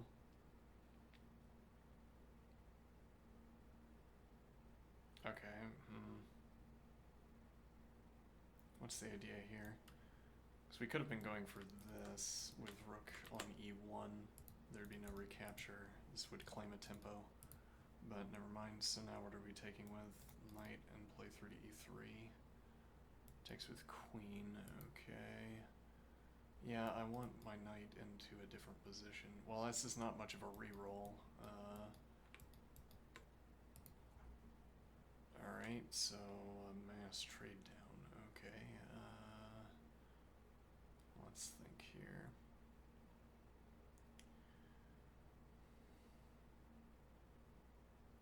Is it time for king development? Are you going to play king c2? Yeah, well, black still has this pressure on the queen side.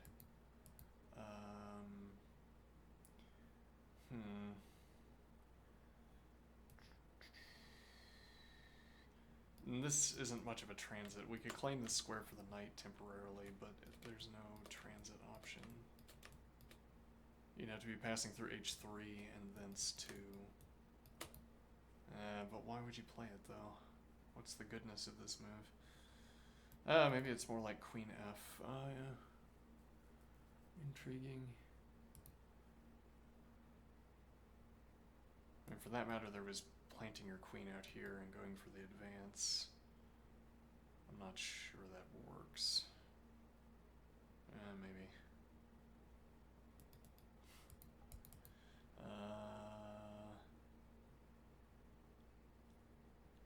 Where's this knight going to go? Okay, it claims the square for the knight. Okay, interesting. This is with tempo. Pressure here, and you can't advance. Okay, now what? How do you cover this? And can you can't use the queen because you hang here. Okay, okay, instead says, yeah, but this also denies here. But it doesn't deny here, I see. Knight d2. And then we would have b4 into knight b3, interestingly, and then we have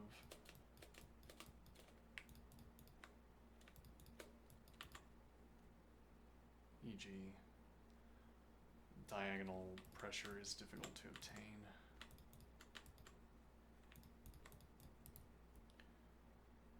Okay, now covers the pawn. Okay, now with more winning pressure, but advance I'm a little bit concerned with.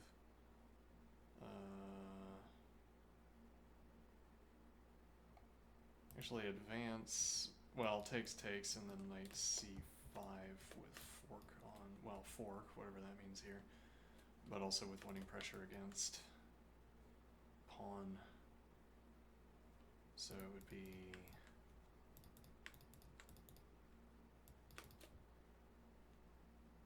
okay. And then you don't have to move the bishop. I guess I don't know what you would do. You could play here as an example. I don't know, is this advantageous? Don't know.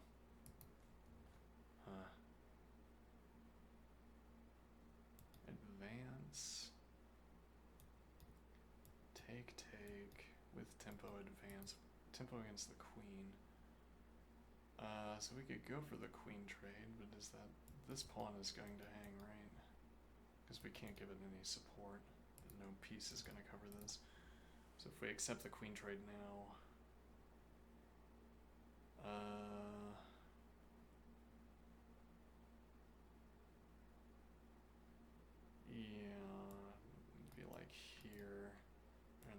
for the advance, maybe. Now we have queen support. Tempo against the knight, queen covers c4. Where is the knight going to go? Maybe back here. And then we have this. Okay. Oh, and queen would be blocked incidentally. Doesn't go for that idea. Pressure against this pawn. We can also, you can't move the queen because we would have fork on king and pawn while maintaining this pressure.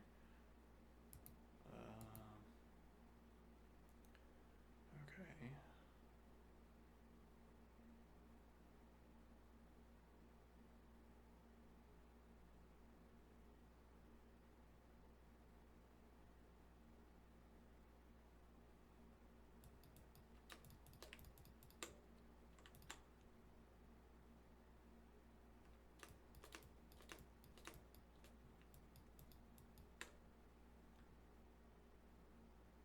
Interesting.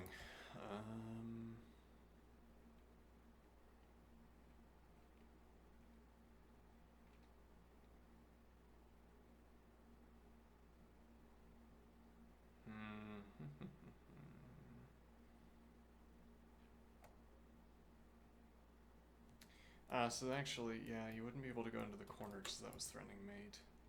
Okay, but that's a free pawn. Free pawn. And that might be another free pawn that immediately follows it up. Like dropping back with check. Knight covers this. Drop back with check, steps, takes another pawn, and then we have access to, nope, accepts queen trade because we're up here, yeah. Up 2 points of material. Yeah, 1 point of material.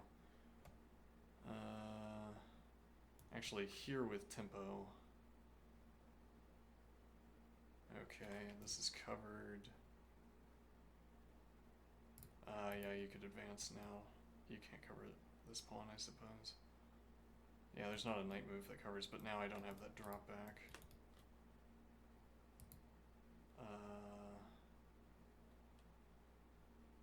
So we're going to win with one pawn. Well, we also have the passers. We have connected passers, and these are damaged. So yeah, this is probably going to win, right?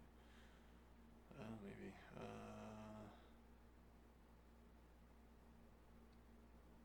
This comes with tempo, which gives you repositioning back to e4.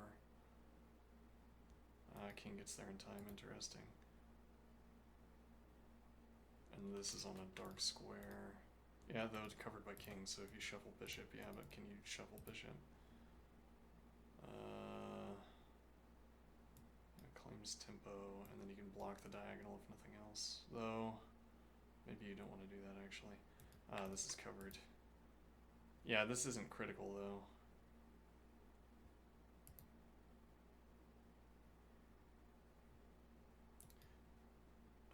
Yeah, that's a win. That's definitely a win. Okay.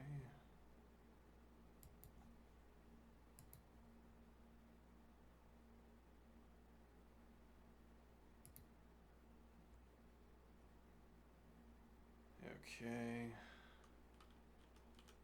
Oops. Focus mode. Alright, now what?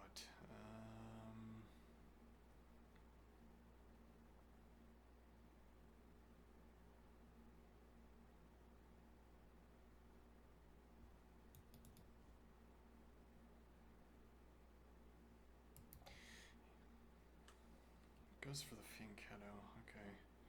So we'll have, what is this knight doing here? Unless it's going back to b2, which could be, you could be doing, never mind, okay. So now we're going to have, let's see. We could still have the drop back here. Wait, what happened? Oh.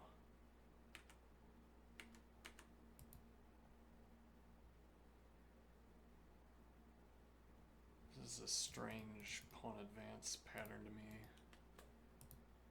Why did we play b3? Just to cover. Yeah, okay. I mean, then this was a waste of tempo also, so I guess this is no loss.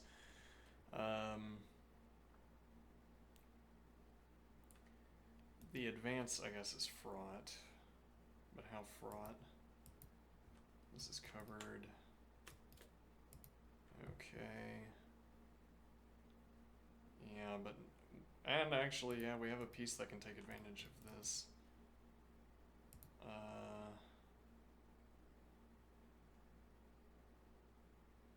And that also opens up the queen. Yeah, and actually this advance, you're also going to have knight covering... Knight and queen covering f6 along with bishop and rook. So trying to use this diagonal with knight support is not going to work. Using this with knight and queen support is maybe also not going to work. So advance with tempo against the knight. Claims this square, allows white into this square notably. Okay, doesn't go for it. Interesting, so if takes with tempo against the knight and there's no knight e4. Okay.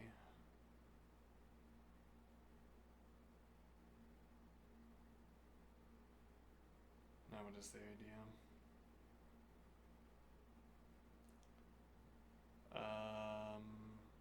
Well, white doesn't have to take, no. Yeah, and now it's threatening the pawn. Okay, you could reload the knight. You could also jump through. Why would you do that? Are you going for an H advance, for instance? Well, you keep the defense on the advanced pawn, advanced knight as well. If here, yeah, I could accept the trade, but I could also drop back. I mean, we have two of your knights looking at the square. Actually, black could do that immediately. Well, no. Well, certainly can't do it immediately now because it's not black's turn. Okay, with tempo. No. Surely not.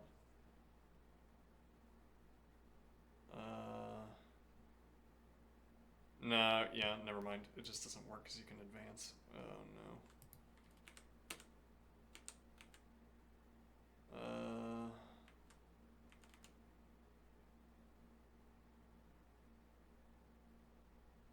Okay, well we have the two heavy pieces. Queen in full contact over here. We can swing the other rook over. In the meantime, white's heavy pieces are having a harder time activating. Could you resolve that with kingside activity? No, seemingly not. Yeah, well, I mean, we had the bishop dropbacks before queen got out to c3, so if we'd gone for this advance. But now, well, that would suggest moving the queen again. Okay, we're going for a more unsupported approach. Actually, well, yeah, you can't drop this bishop back. You could play bishop f1 back.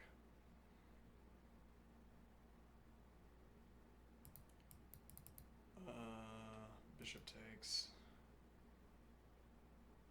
Okay, now you have these two bishops. Okay, so takes. I assume this is fine for white, though a lot of materials has come off the board and you'd have to evaluate.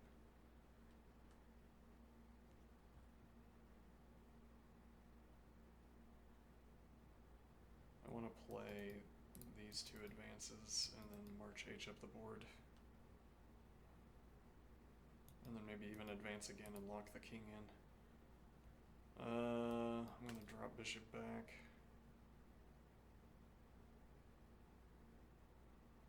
And then advance with the option of looping my bishop around.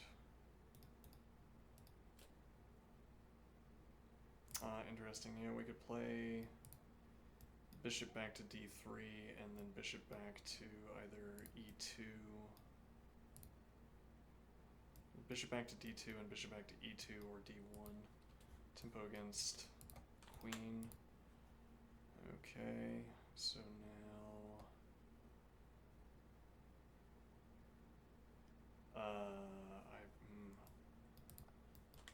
queen on b2 would have had some ideas with the rank. Now doesn't have those ideas. Does that matter for black?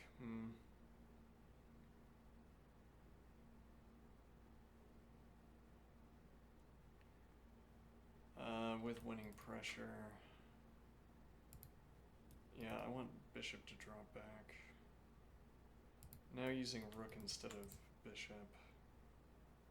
And black's dark squared bishop could target this pawn again, so you have to have a defender. It's going to be the bishop, apparently. Rook trade offer. Yeah, minor piece is covering this pawn, so rook on b1 doesn't claim tempo against the pawn. You could claim tempo against the queen for whatever that's worth. I'm not sure it's worth much. With the option of playing bishop to d4 instead. Interesting.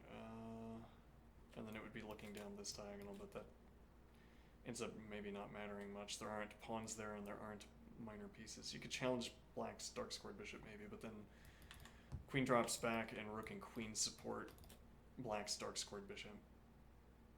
Yeah, and then this is not maybe the scenario you'd want, where black's dark squared bishop takes on d4, c takes d4. You might not even, maybe you can't even allow that depending on the tactical circumstance. Bishop drops back to d2.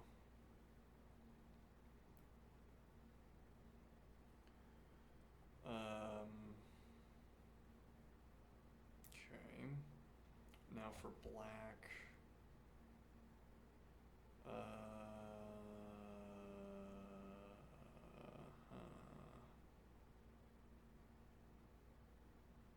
Trades off a pair of rooks. Okay.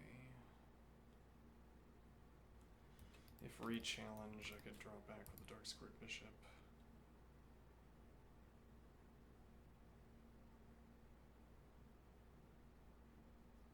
I wonder if I could do that. Maybe not. Takes. Takes. Takes. Queen controls queen along with rook. Well, actually. Takes. Takes. Advance. Bishop controls. Takes instead. Yeah, I mean, well, okay. Yeah, you'd have to be able to play this, but you can't. Okay, so instead uses rook.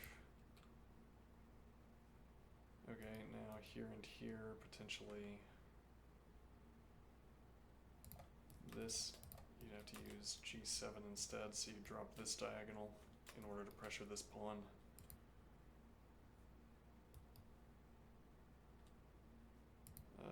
You can't do that tactically. There's not, you can't win the exchange, for instance. Though that would be a problem for, well, actually no, the rook would be undefended as well. You'd have to drop back to d2. This is available. This isn't a problem for white, I assume.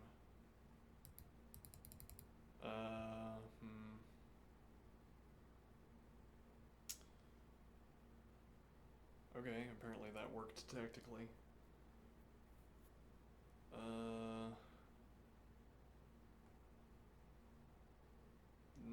This was a question. Blocked the light squared bishop. Okay, protects this pawn by advancing to block the dark squared bishop pressure. Already have a rook in front of the pawn, though, yeah, drops back, deny the next advance if you can. Now what? Yeah, but you don't actually have those light squares. Bishop controls here, though, so you can play f3 to give yourself king g2 into h3 if that's the preferred routing.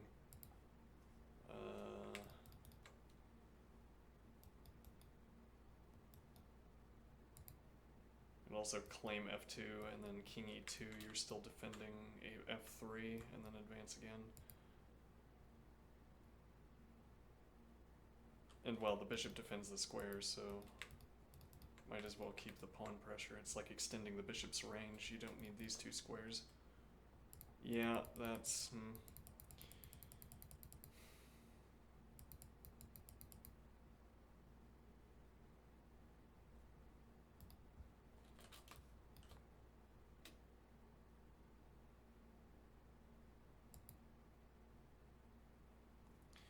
Bishop still denies this advance.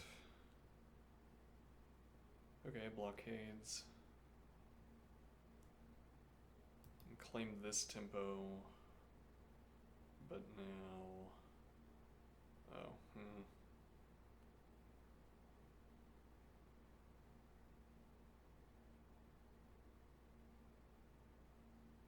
Draw, I suppose. No, not a draw. Okay, bishop challenge. Okay, takes, fine.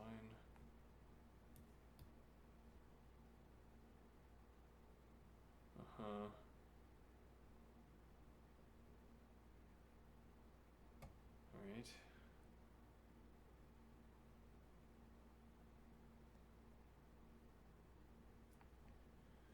Okay, now is it a draw?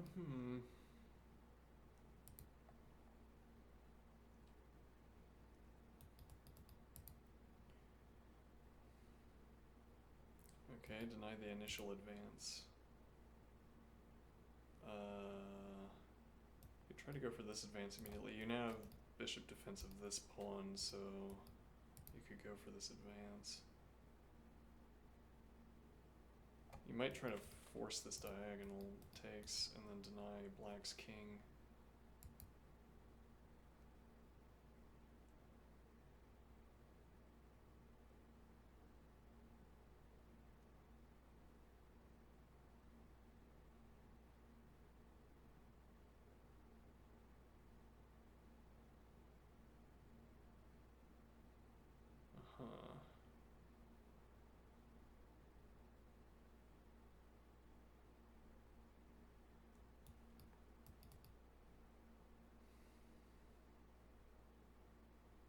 I think this is a draw by another name. Oh, maybe not, I don't know. I haven't really been paying attention to what black's been doing with the king. Does this lead to something?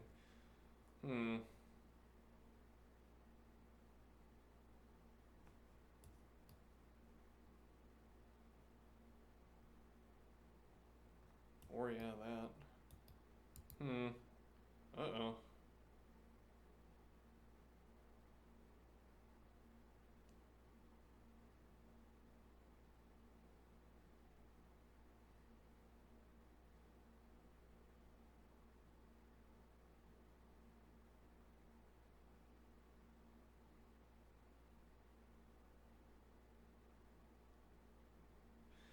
I'm assuming you take towards the center, but I don't know the rules here. And the reason you take towards the center is so that you have more control. Well, it's less likely to end in a draw where your king is forced into the corner.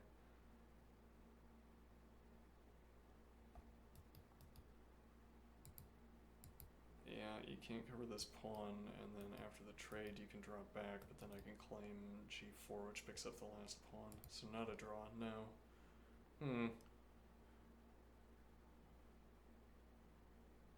Interesting, yeah, and now if you give up the diagonal...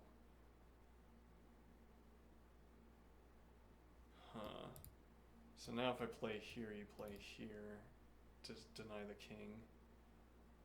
Okay, and then if I play here...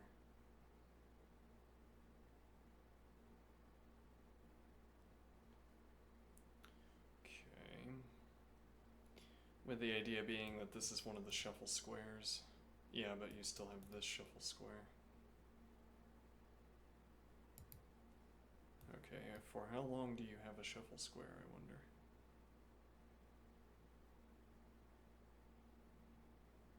Well, no, because you could still use F2. You'd be on G1, and then you can cycle back and forth between these two squares. And, like, even here could play back.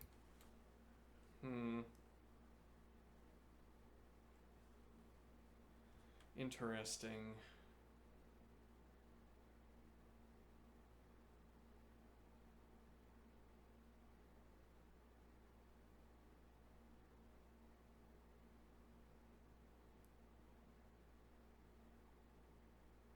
Wait, now here.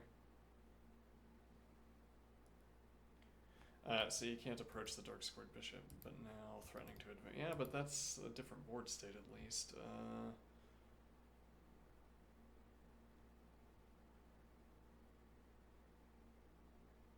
So the bishop and the pawn keep the king out. Interesting. And now the idea is that you can walk all the way around.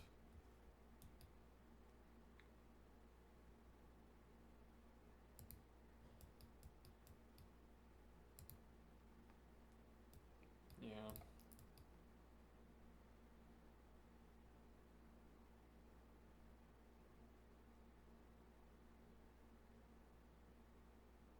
Yeah, you couldn't do this because of the forced trade. You can tickle the king. Does that help? Tickle again. Steps back. That's unexpected. Thought we wanted king in. Uh-oh. Wait a minute. What has black done here?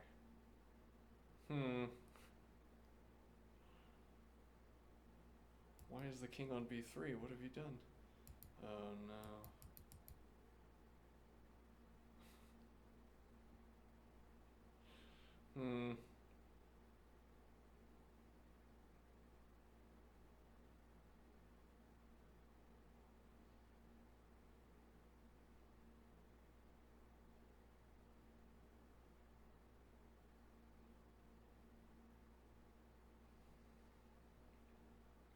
That's almost mate.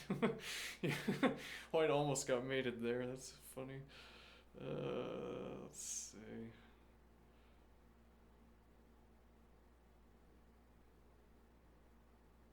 Nobody can do any thinking.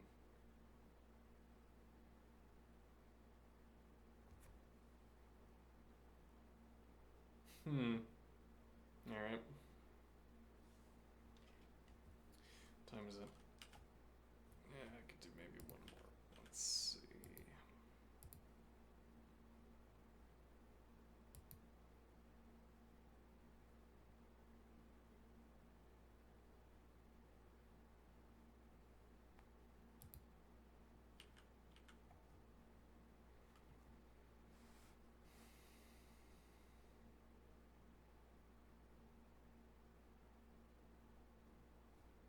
Not much of a game remaining here.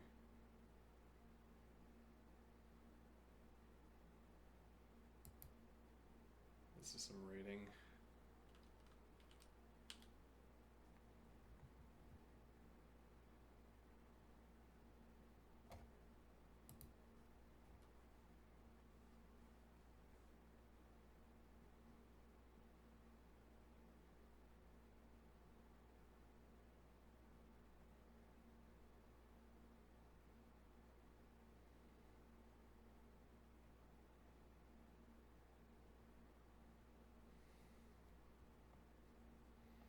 Okay, castling is always likely when it's available.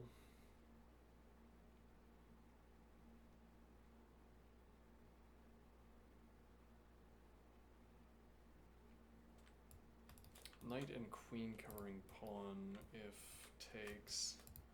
So you could pile this pressure and then threaten to take, after which, say queen recaptures, then we have winning pressure against d4. Fancifully g4 immediately. Then that opens up this pressure, but you would immediately play bishop h3. Never mind. Alright, so that opens up the light squared bishop. Okay. Opens up the light squared bishop, which in turn opens up castling. Let's see. To d3. Is the option to drop back? Yeah, that would be relevant after castling, if at all. You could castle and place the knight on e1 and open up the f advance.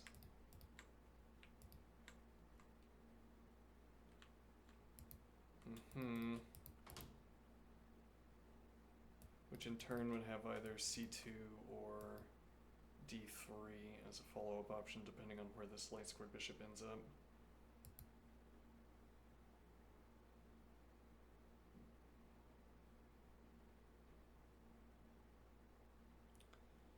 Okay.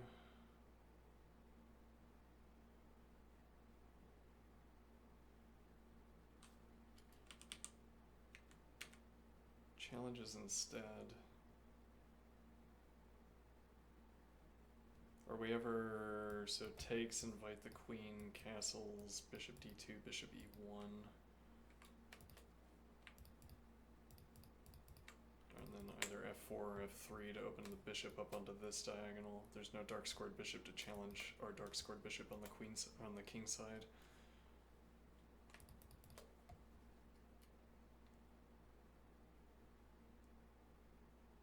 Well, we have bishop d2 one way or the other.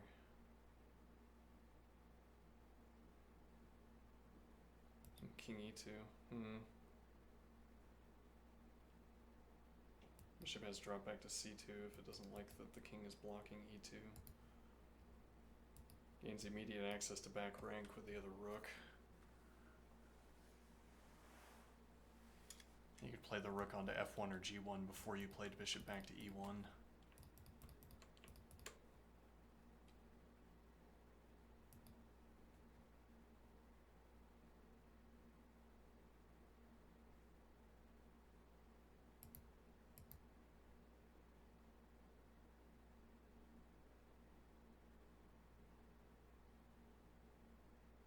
In the meantime, I suppose black wants something like this.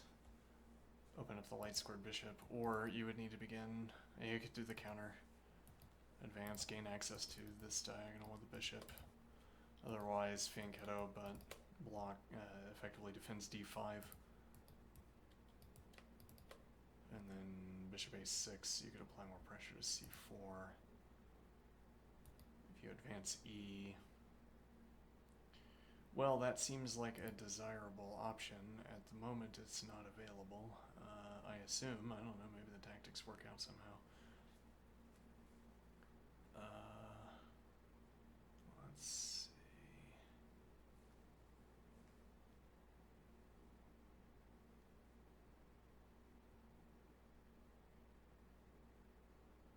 Goes for the advance. Alright, well now I will calculate it.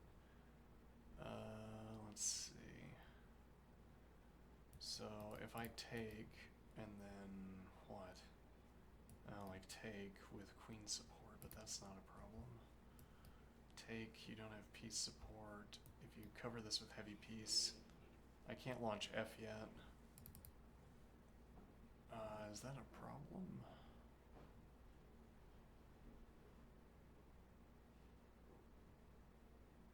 Alright, I'm up material. I'm going to drop bishop back to e2, I think, and turtle. Wait, oh, okay, I see. Well, now that that has transpired, is bishop e3.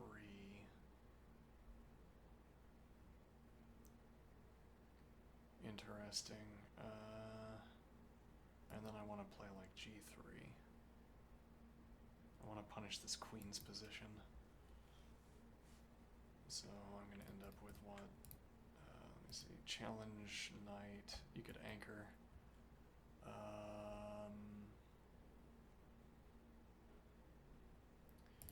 Yeah, and then if I play advance, takes, pawn takes is fine for white.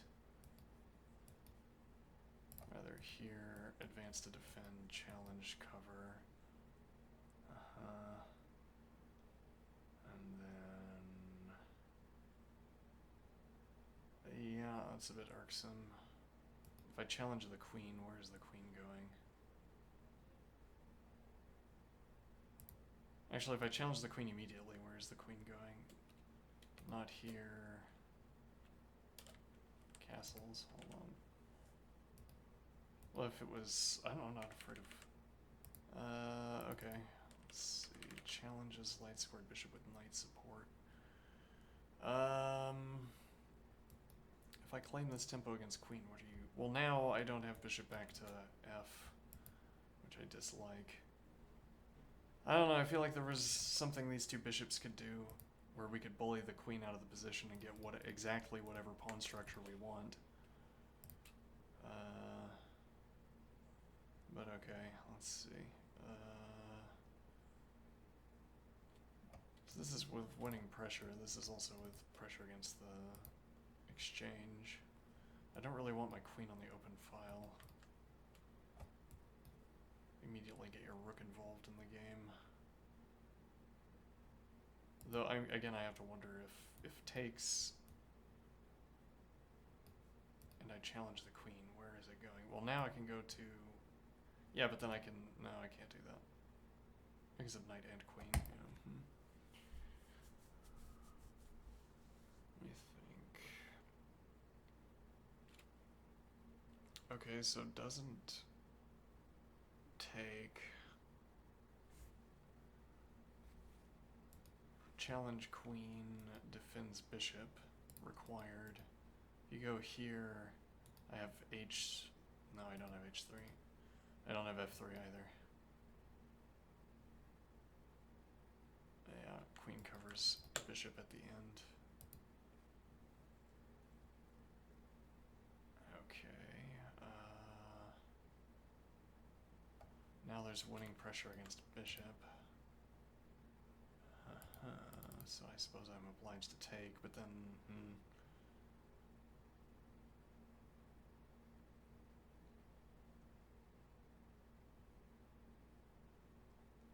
Alternatively, rook over and... Okay.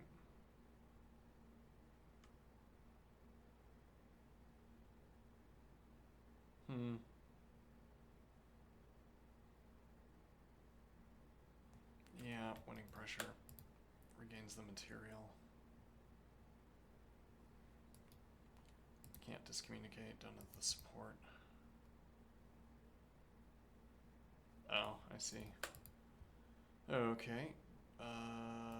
So this is covered.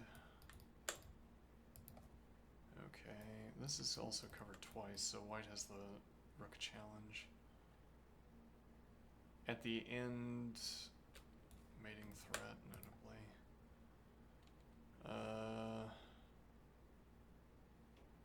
Okay, now this is with winning pressure against the pawn. You could defend for a tempo and open up the f advance. Right, this claims a tempo and you don't have rook d2 and you can't drop back. Okay, so instead use this rook. Keeps the diagonal pawn shield.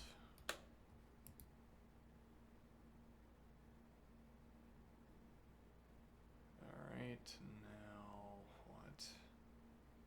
You could claim rook d2, but why would you? Though similar questions for white here. I guess you could, no, white also doesn't have Luft. You could play king f1 maybe, and assert that the light squares are safe for the king. King f1 and then say rook e3, rook d1, king f2, and there's no light squared check. Or rook e2, king f1, rook e2, rook d1. Oh no, then you couldn't use e2 for the rook.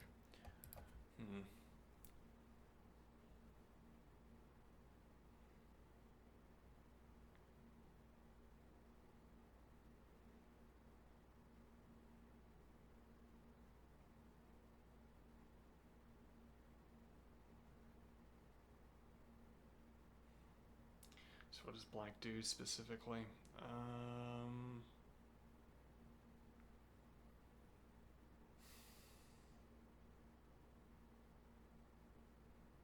Yeah, I still like king f1, I think.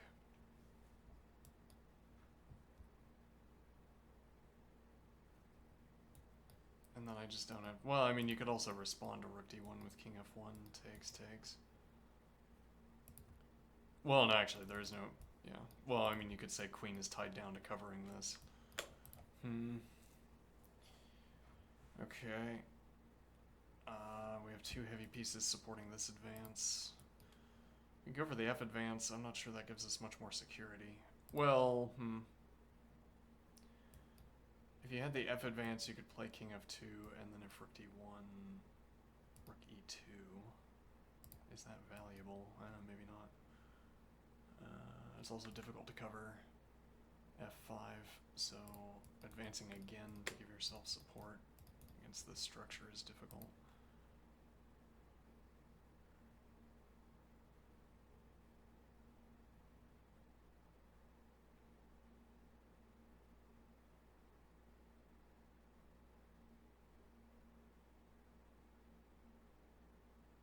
Yeah.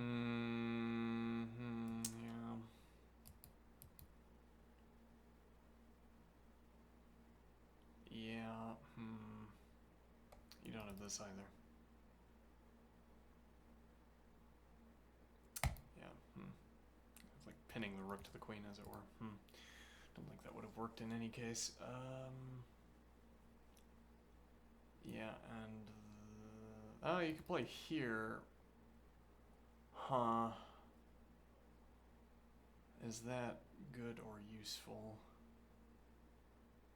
Well, you'd have been threatening mate would be the point. I don't know what a good answer to that is, because you can also get back into the game. Well, to some extent, to a limited extent. You're kind of stuck in the corner after you do that. You could maybe go for this, which is a way back into the game as well.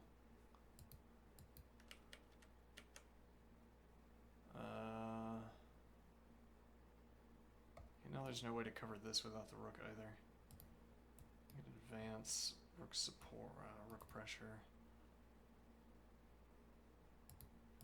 Okay, and rook behind, you advance again. Okay.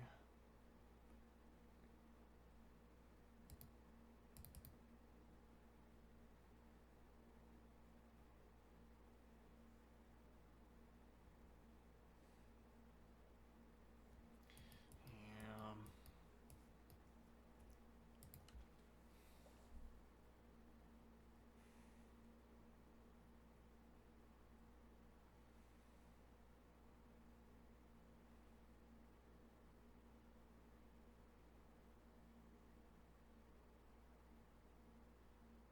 I don't know what the idea is here.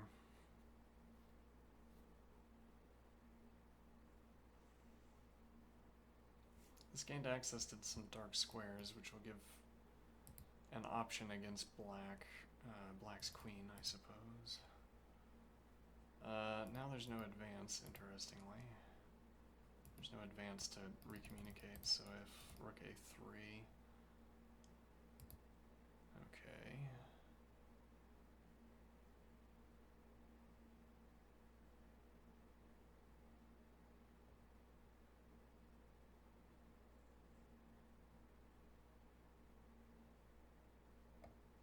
Like rook f6. Also blocks queen out of this diagonal.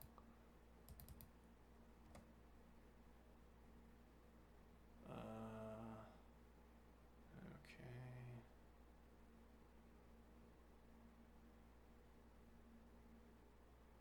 Picks up the pawn. Winning pressure, now challenge here. Okay. Yeah, covers this at the end.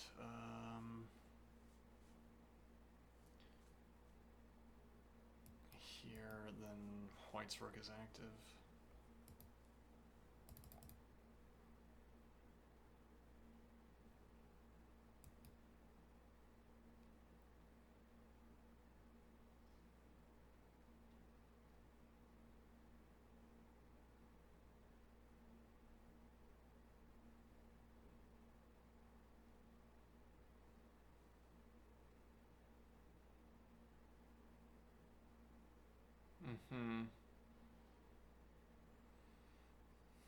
Yeah, because you have rook c3. And covers. Now, yeah. Alright. That'll be it.